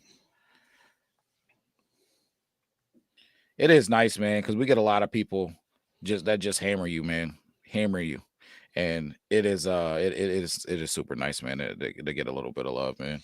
We try to take the hammerings with a grain of salt. You know what I mean? It's part of it. We understand that. And when we get stuff wrong, man, we're not gonna get this thing 100% right all the time. You know, it's a lot to follow. We don't have anybody helping us. You know, it's not, we don't have, you know, editors. We don't have producers and secretaries and all that. We do everything ourselves, man. It's a grind. I will say my wife has helped a lot with some thumbnails and some image editing. Oh, for sure. And Emily's helped a lot with some production, or not production, but like getting the word out, inviting people to these Facebook groups. Greatly appreciated. She retweets a lot. She does a lot of stuff to help us promote. Greatly appreciated. But other than that, yeah, it's pretty much just us two and a little bit of help from the ladies. So yeah, we do a lot on our own. We like talking football. What we try to do is just create an atmosphere of, you know, before we started podcasting, I always used to go up to like Buffalo Wild Wings on a Saturday or Sunday, me and the boys, crack some beers, talk some football. And we, you know, you just have some off the wall shit that comes up. We kind of do the same thing here where we're just kind of, you know, hey, what if this, what if that? Is it always going to be a popular opinion? No, but we just try to expand your minds and get you guys thinking sometimes with these trade scenarios. And sometimes people just, you know, I got thick skin. It doesn't like hurt my feelings or anything, but there's some nasty people in the YouTube world. Shout out to the wives. Hell yeah. If my wife ain't watching this, she's going to hear about it when she get home. I better see a comment pop up real question. James, what was your question? Fire it off again, man. The chat's getting thick. I didn't see it unless you saw it, Steve. No, I did not. He was the Patrick Mahomes rookie quarterback contract question. I don't know if there's something else about that, but I did not see it. If there's a slim chance we could consider Stephon Diggs, I just don't think that Brad will pay him. And plus, he's got all those. That's from T. Shout out to my dog, man. Big bro, what's up? Is that Terrence Simmons? You switch over from Facebook to YouTube? Much appreciated if you did. I think that I don't know if Brad will pay him. And plus, like with his emotional stuff, man, getting into it with Josh Allen, just. He went through the space where he was like kind of saying that he wanted to get traded, wanted to get released. Like, it's just, I don't think that Brad will bring that into the culture, but dog player. I love his game. That started back when he was with Minnesota too, with Adam Thielen. He wanted to be the top dog. His skill set's great. He's a phenomenal athlete, but throwing temper tantrums on the sidelines. He takes to Twitter a lot and calls out some teammates. Not as bad as Odell Beckham, who we just talked about a couple days ago, but it's nothing against what he does on the field. It's kind of the off the field stuff. Does anyone ever suggest they got to re-sign Mahomes, Burrow, or any other top 5 quarterback? Wait. Does anyone ever suggest they not re-sign Mahomes, Burrow, or any other top 5 quarterback? Well, is Jared Goff a top 5 quarterback? That was my next question, man. Do you believe that Jared Goff is in the same conversation as a Burrow and a Mahomes? I would say Jared Goff is not a top 5 quarterback. So the answer for me would be no. Nobody talks about re-signing those guys because they're top 5. So Jared Goff is not a top 5 quarterback. I would say Mahomes, number 1, not even close. Patrick Mahomes is number 1. Trust me, I hate Patrick Mahomes.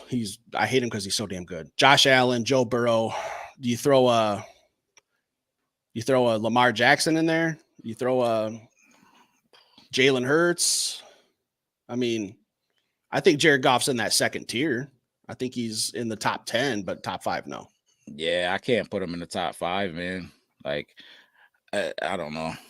Top 10, hands down. Yeah, I guess top 10 for sure. Hey, James, give us your top 5 in order.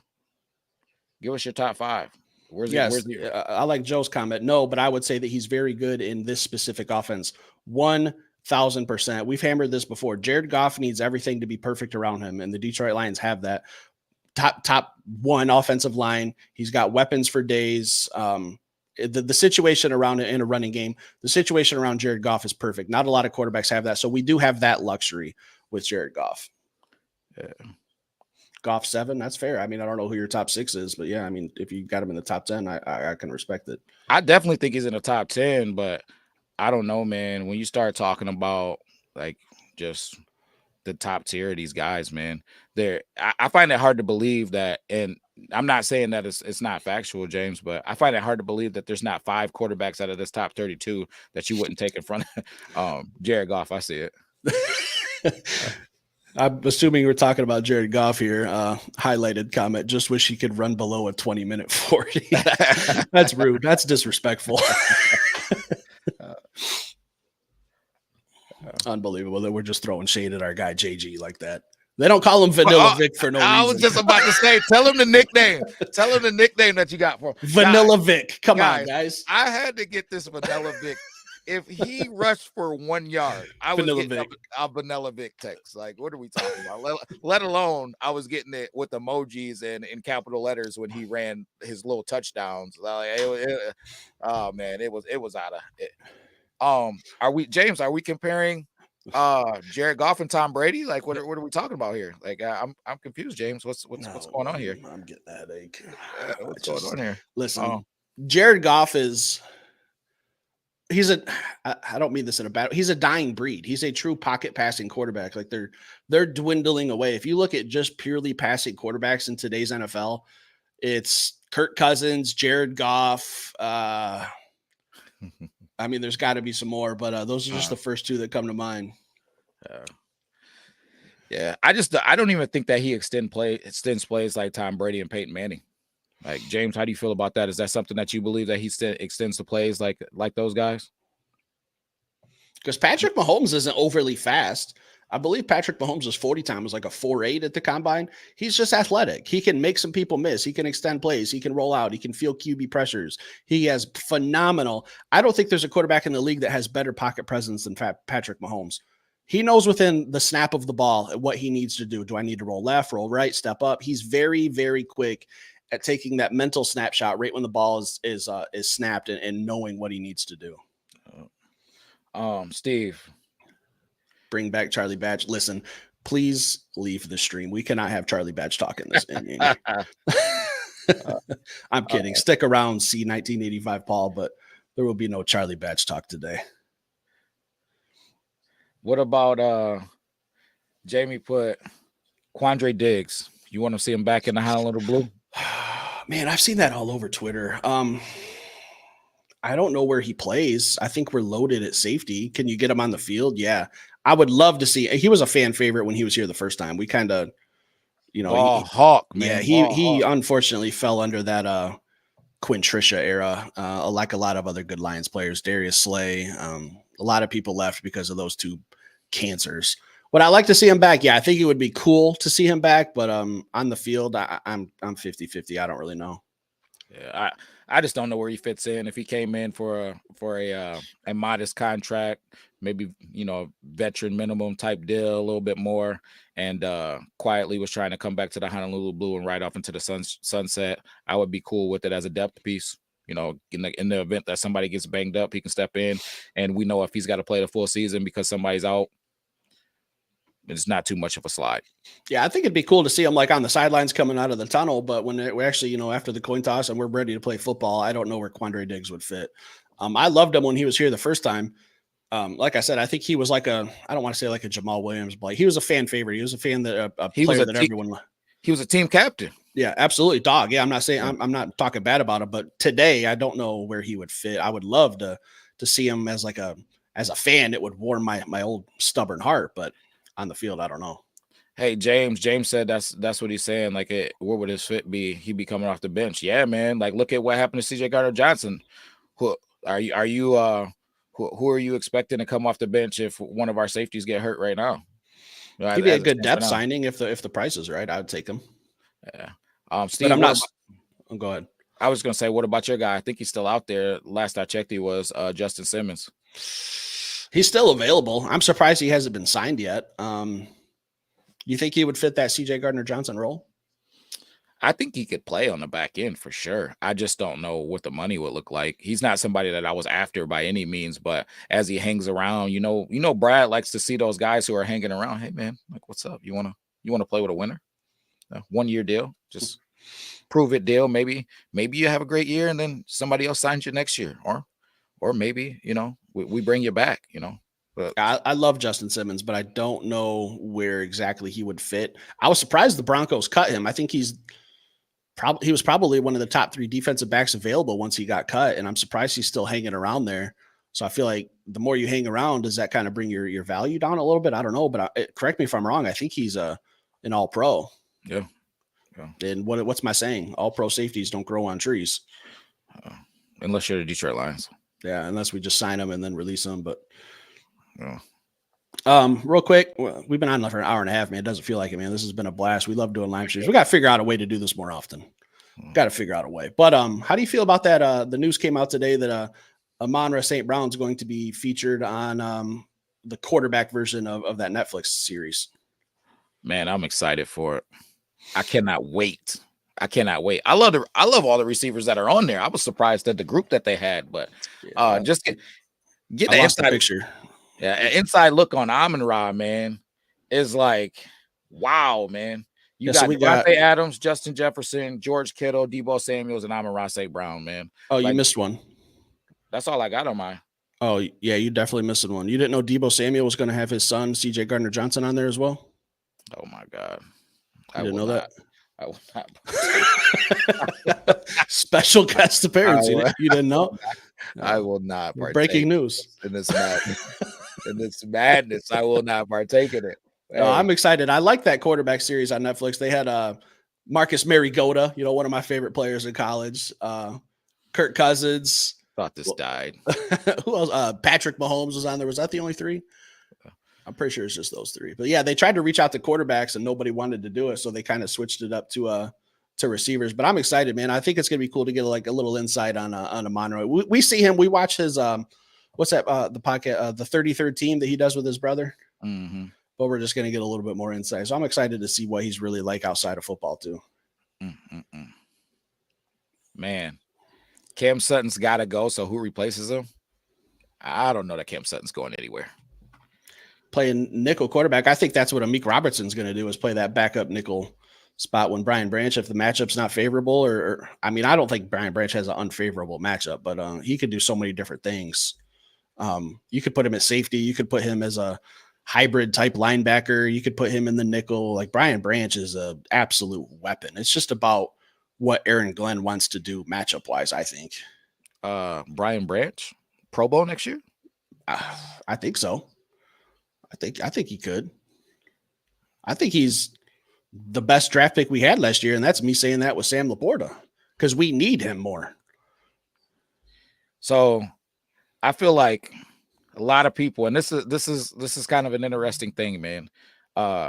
Chat's still banging. How do you guys feel about Cam Sutton? How you feel about Cam Sutton? Where you guys at? Some people love him. Some people hate him. A lot of people are ready to throw him out to dry after his struggle in the back quarter of the season. I'm not even going to say the back half, the back quarter of the season.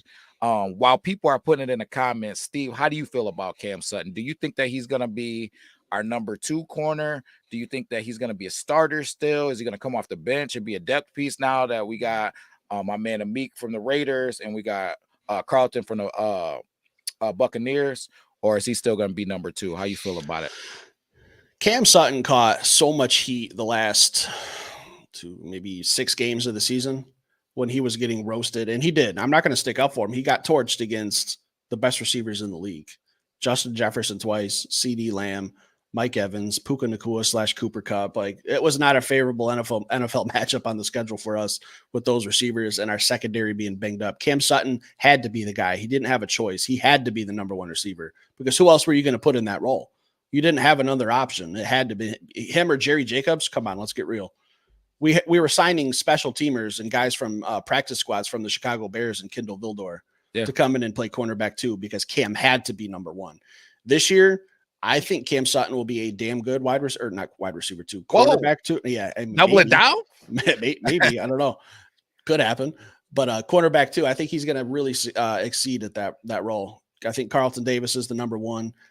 What I liked about Carlton Davis is I saw something, I think it was on TikTok. It was a Jamar Chase interview, and whoever it was interviewing him asked him, who's your toughest cornerback you've ever gone against? And he, without a doubt, said Carlton Davis is big, physical, and he was with me stride for stride, running my routes for me.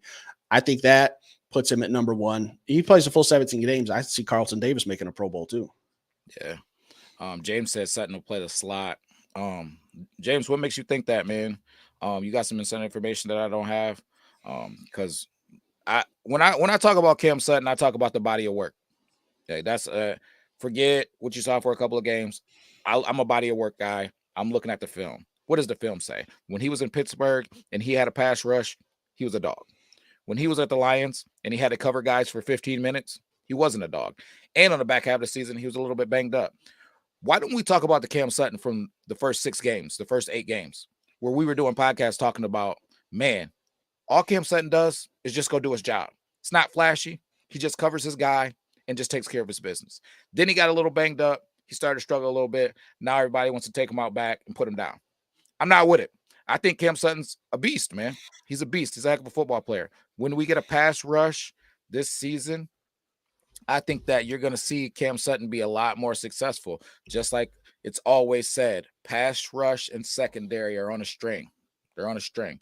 If you don't have a pass rush, I don't care who you put out there. You put Sauce Gardner out there, he's going to struggle if nobody's rushing that quarterback. He's got an hour to throw the football. Steve, what did you say the other day? Lamar Jackson is still standing in the pocket looking for receivers because nobody's coming to get him. Like, I mean, Tuesday, March 19th at 11:50, and Lamar Jackson's still in the pocket waiting for someone to get open. Like, it's crazy, man. It's crazy.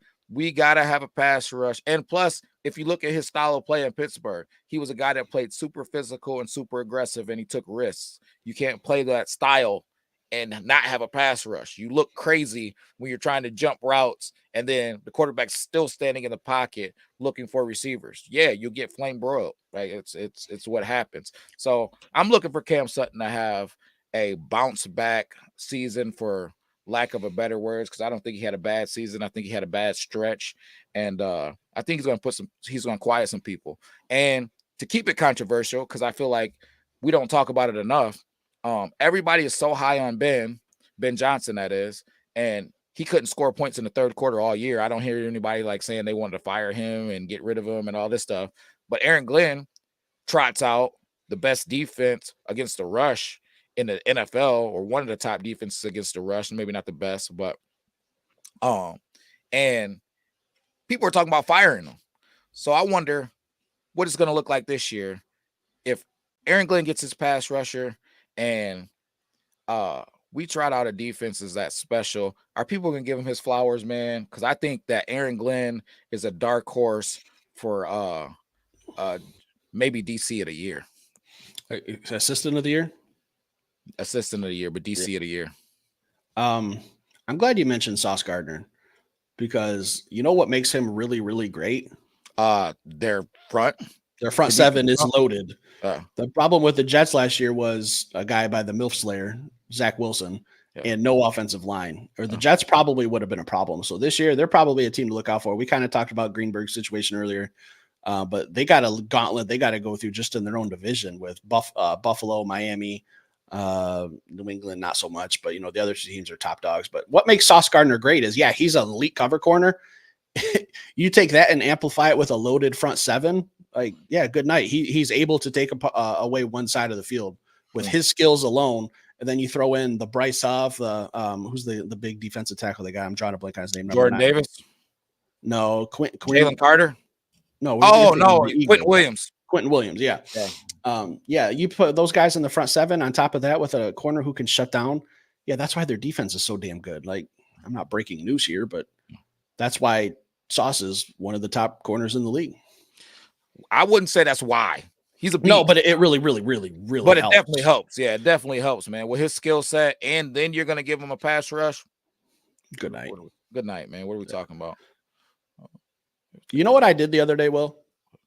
We've talked about Craig. Sorry, go ahead. The other day, we talk all the time about the Lions' second half, just ugly, how nasty it is, just terrible. I went back and I looked at all the box scores from this past season. I added up all of the points that the Detroit Lions scored in the third quarter. They averaged 4 points in the third quarter. Man, if we get better in the third quarter and into the second half, this team's going to be unstoppable. I agree 100%, man. Like, I feel like we got the making, Steve, of a dominant team, just a dominant team. And this draft is going to be Very, very telling. Very, very telling. Um, James, who's better, Emmanuel Mosley or Sutton? Uh, I think you got to go with the guy who has a pulse right now. Like, we can't say that Mosley is better and he hasn't played in 7 years. No, in all It'll seriousness, be he hasn't. 2 years. It'll be 2 years since he's been on the field, man. I don't even think I can put him in a conversation. Do I like his game? The first thing I did when we signed him is go watch a few games, the full games of him playing with the 49ers. And I like his game, but he's got the best ability is availability, and he's not available. So praying that he bounces back for his sake and for the Detroit Lions' sake. But until we get some film. Because if I'm comparing that 49ers film and that Pittsburgh film, man, I don't know. They're both dogs.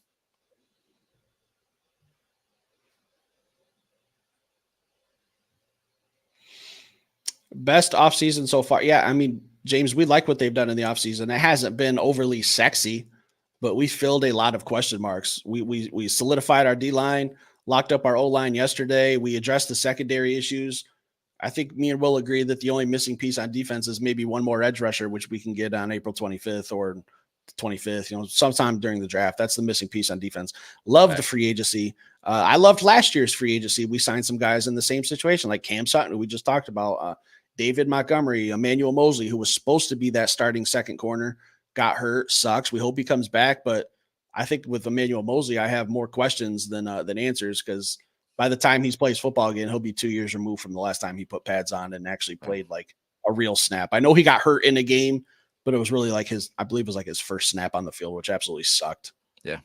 Yeah, I felt bad for him, man. Hopefully rehab goes good. It was the other knee. So hopefully they're both strong and he can come back and be a dog and contribute, man. Jonah Ellis, I seen that one. Jamar, I see you, man. A couple people have put Jonah Ellis, Luther Ellis's son, man. He's a late round dark horse sleeper, man. I shouldn't even say late round, mid round. I don't think he's gonna go late round, but he's a mid round dark horse. I think he's a little undersized, but that's what you're gonna get when you get into those mid round, later round guys. They're gonna have a little something that's off.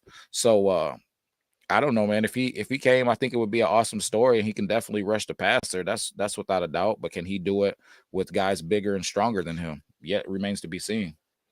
Yeah, I mean, he played at Utah. Utah has been very, very, very solid defensively the last 5 years. What's their coach? It's like Kyle Winningham or something like that is their coach who's been there forever. That guy just puts together good teams. Like, they're never going to probably win a national championship, but they're going to give you a damn good, tough football game when you come in there and play them. And Jonah Ellis, yeah, where's that tight end number as a defensive end? Kind of weird to see. But I like him in like maybe the third round, depending on what we do in the first two. I think I had him in our first mock draft, if I'm not mistaken, a mid-round pick. I like Jonah. I like his game.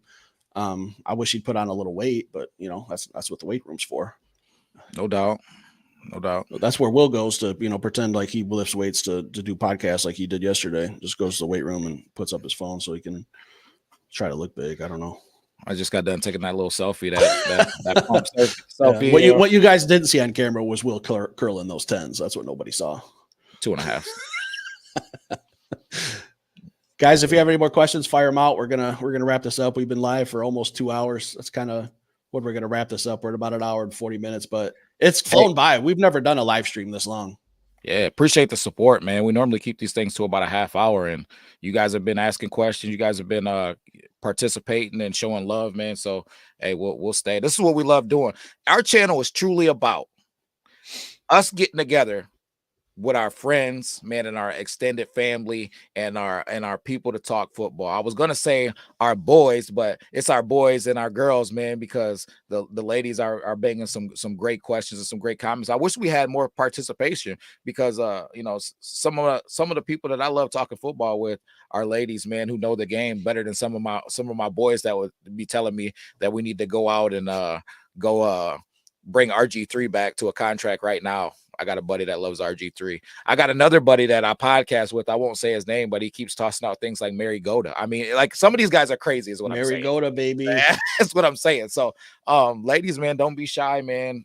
Drop some questions and keep subscribing, man. Yeah, I saw. I think her name was Lady Lion. Comment a little bit ago. I was going to address that, man. We don't have very many females. We can go on our YouTube analytics and see like the ages of most people. What your sex, where you're from, a little bit. our female listeners is only like 4%, man. We want to get some more ladies involved with some football. You know who I want here? Lions fans. Yeah, right? I mean that's our number one goal. But yeah, whatever you look like, man. If you're a Lions fan, get in here and we can talk crazy, man, because that's what it's about. If you're a Lions fan, to me, it's like the barbershop, it's like the workplace, it's like the locker rooms, it's like the pickup basketball games, whatever. This is what we're talking about here, James Train. That's what we're talking about. What I'm talking about. But hey, get in here and let's talk about it and let's have a good time with it. You know, that's what it should be. We should be able to get here, have a good time, voice our opinions without being jerks, and have a good time with it. Here's a question I like from Emlyn George. Do you have an early pick for player of the year next season? Next season? I'm assuming for the Lions. Tough to say. I want to see the draft first. I like the question, but on today's roster, I really think St. Brown. Jameson Williams is going to have a breakout year. I really truly believe that, and he better, because I'm sick of defending him. You got to give me a little something to work with, JMO. Detroit Lions player of the year next year. I've never had an easier question in my life. Oh, we got the best offensive line Buckle up, in the universe. Pro bowler, gold jacket. Put some respect on his name. Jahmyr Gibbs will be Detroit Lions player of the year. He's going to the Pro Bowl, right? I'm telling you, Jahmyr Gibbs is going to set the league on fire next year. Without a doubt. There's no questions in my mind. He started to get hot for the second half of this season. There's too many weapons for you to just fill up the box. What's Sam Laporta's nickname, Steve? Lagoda or Laporta Potty. Yeah, so Sam Lagoda. You're not going to fill up the box when we got Jameson Williams. We got Sam Lagoda. Sam Lagoda, man. We got Amon-Ra St. Brown. Listen, you're not filling that box up. We got the best offensive line in the NFL. Jahmyr Gibbs is he's gonna light the league on fire next year. You heard it here first. Do I think that Jameson Williams is gonna take a step forward? I do. But what's the bottom line when I talk about these receivers all the time? If you have a phenomenal game as a receiver, you touch the ball 10 times. That's an absolute phenomenal game if you get 10 touches and a tutty, right? We can hand this ball to Jahmyr Gibbs 20 times. We can get him just 20 to 25 touches by handing it to him 15 times, throwing it to him like 10 times. What are we talking about? This guy is going to have the opportunities. He's going to be doing it behind the best offensive line in football, and he's going to set the league on fire next year. You heard it here first. Put it in the chat if you agree. Man, get to August here right now. August. Let's get to April, man. I can't wait for this draft. Speaking of draft, in the comments, leave it in the comments if you're going to the NFL draft this year. It's in Detroit. It's going to be absolute chaos. I know I got an Airbnb for the night.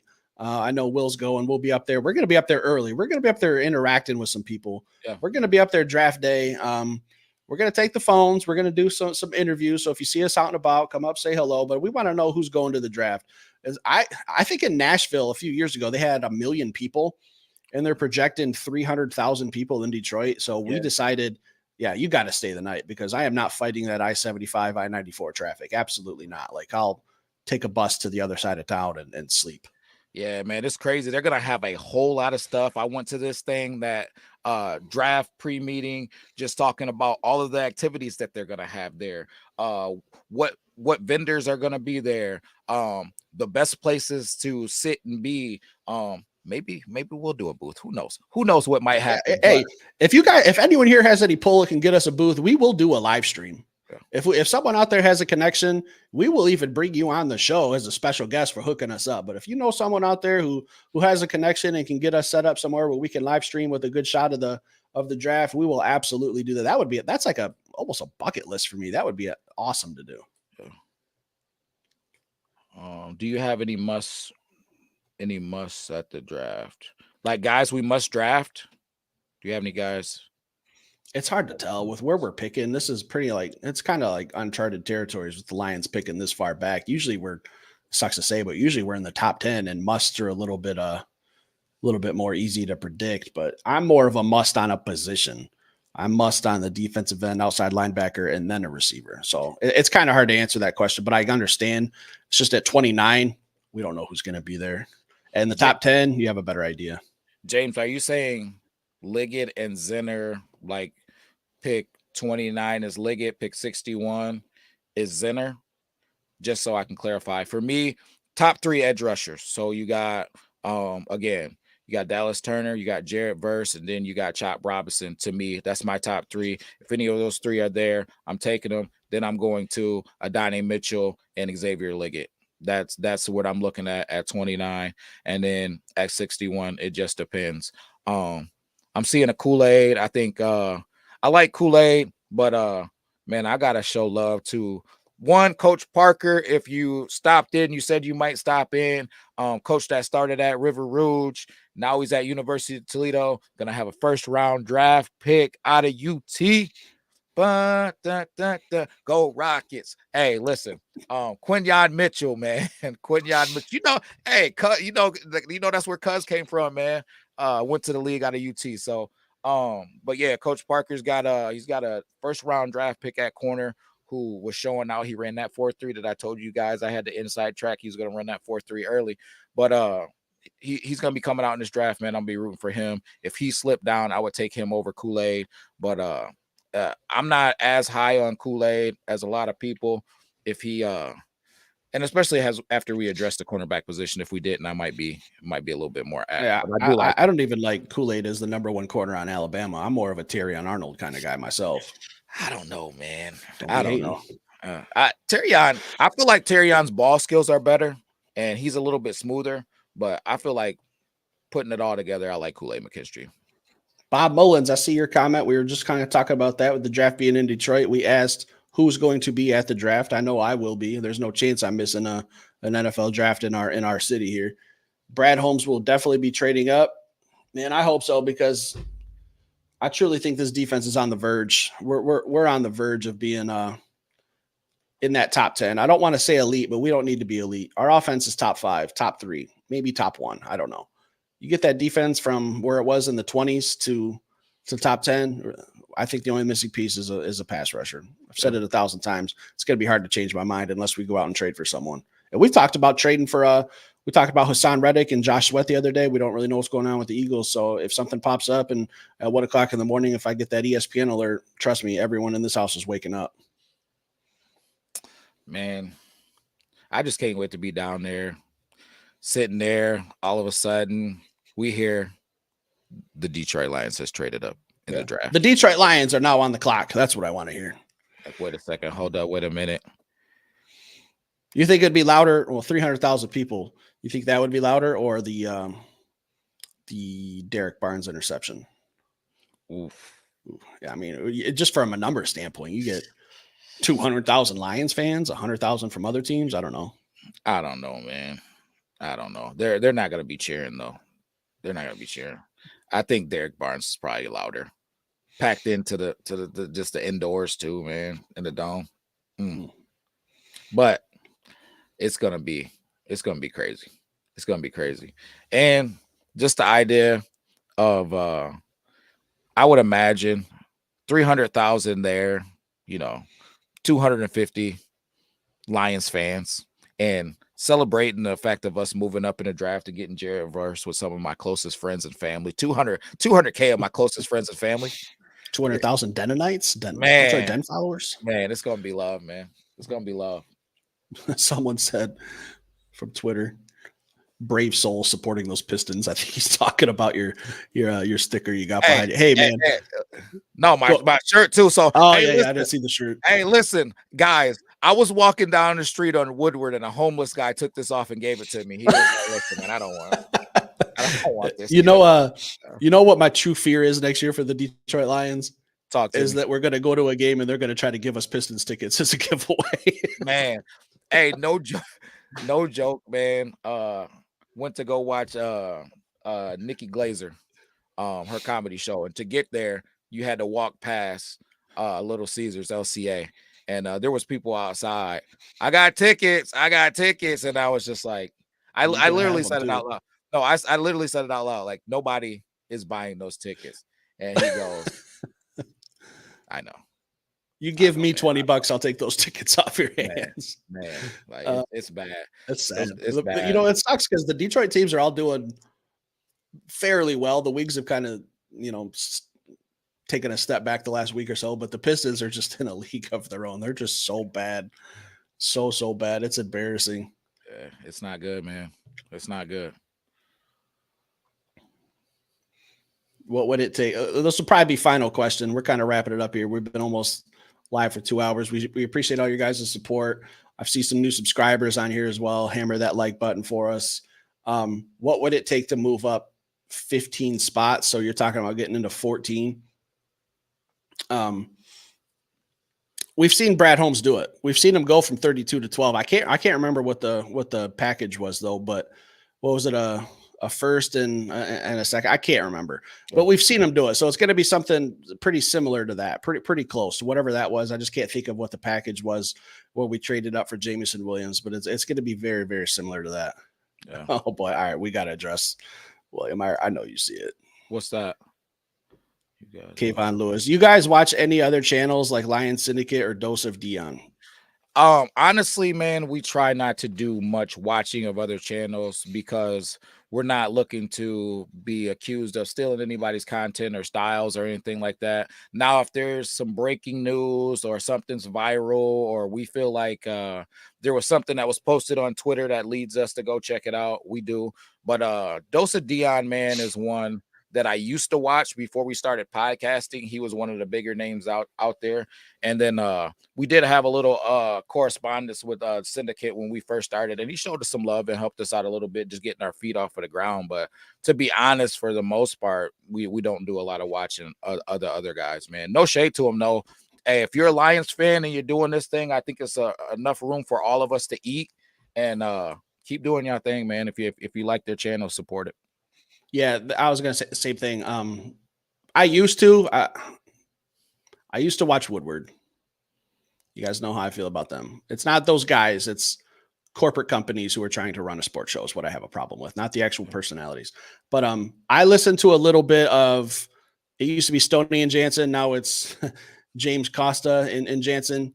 And I'm not gonna try to sound like a tough guy. I've had some interactions with James Costa that were not overly friendly. We'll just leave it at that. So I don't really watch the morning show, but I try to listen to John Jansen because I really respect where he comes from as a professional from his career. We're talking about a guy that played on the 97 Michigan Wolverines championship team back when Michigan was absolutely dominant, and we're kind of getting back to that, hopefully.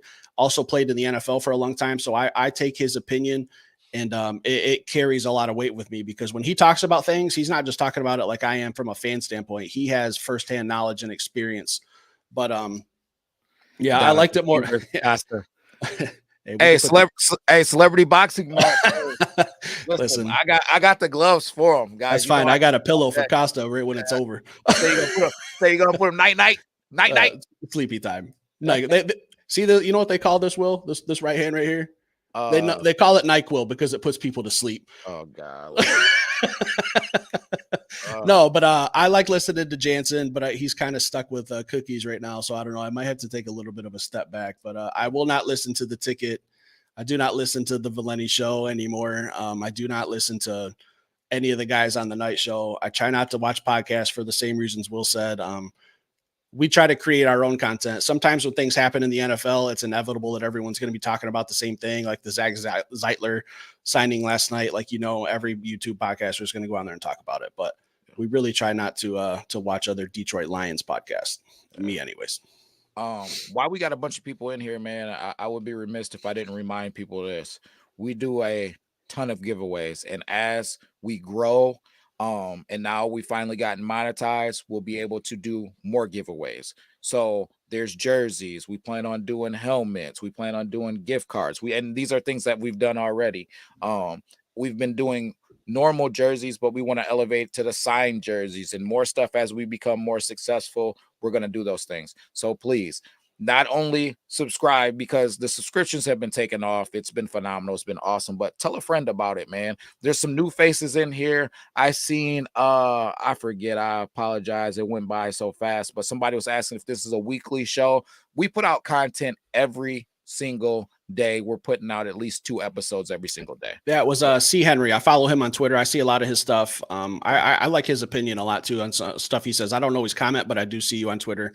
You were the one who asked that. We would love to do live shows. It's just kind of about the schedule. Will has kids. I kind of have a little bit more free time. I'm off from work right now from an operation a few months ago, so I've had some time. But I would love to do live shows more often because it's been 2 hours, but it doesn't feel like it's been 2 hours. This has been fun.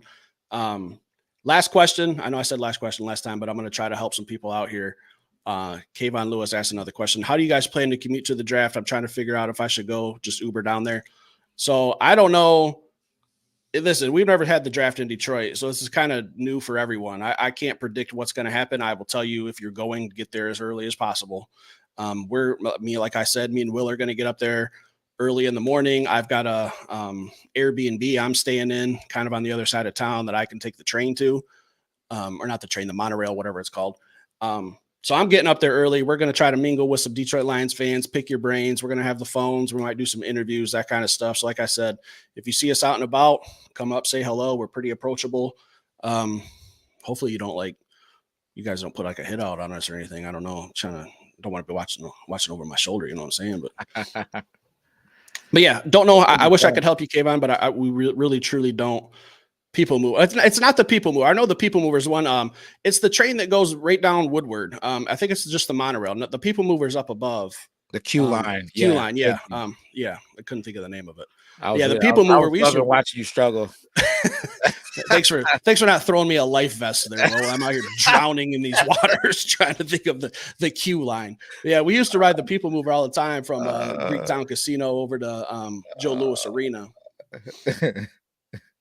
I wish I had a co-host that would just not leave me out to dry like that. So if anyone's looking to get into this podcast game, I am now officially seeking someone. Just can't throw you boy a life vest there. I was waiting it doesn't pick us up at the same time. So I was waiting to get my little in. So yeah, guys, hey, we're at the 2 hour mark. We're going to wrap this up. Seriously, this has been a blast. We will try to do this more often. I wish I could say we could do this every day from 10 to noon, but with our schedules, our work schedule is very hard. Our personal lives, it's tough to do, but it is fun. We like doing it. If you're not subscribe to our channel. All your donations are greatly appreciated. If you become a member, it's greatly appreciated. Everything, seriously, this is fun for us. We like talking ball. Thanks for all the questions, the interaction. That's kind of carried the conversation for the last 2 hours. We were just going to talk about some NFL draft from Mel Kiper, but it kind of went 1,000 different directions, and we had fun going down. So thank you all. We will be back later with some more content, guys. See you. Peace.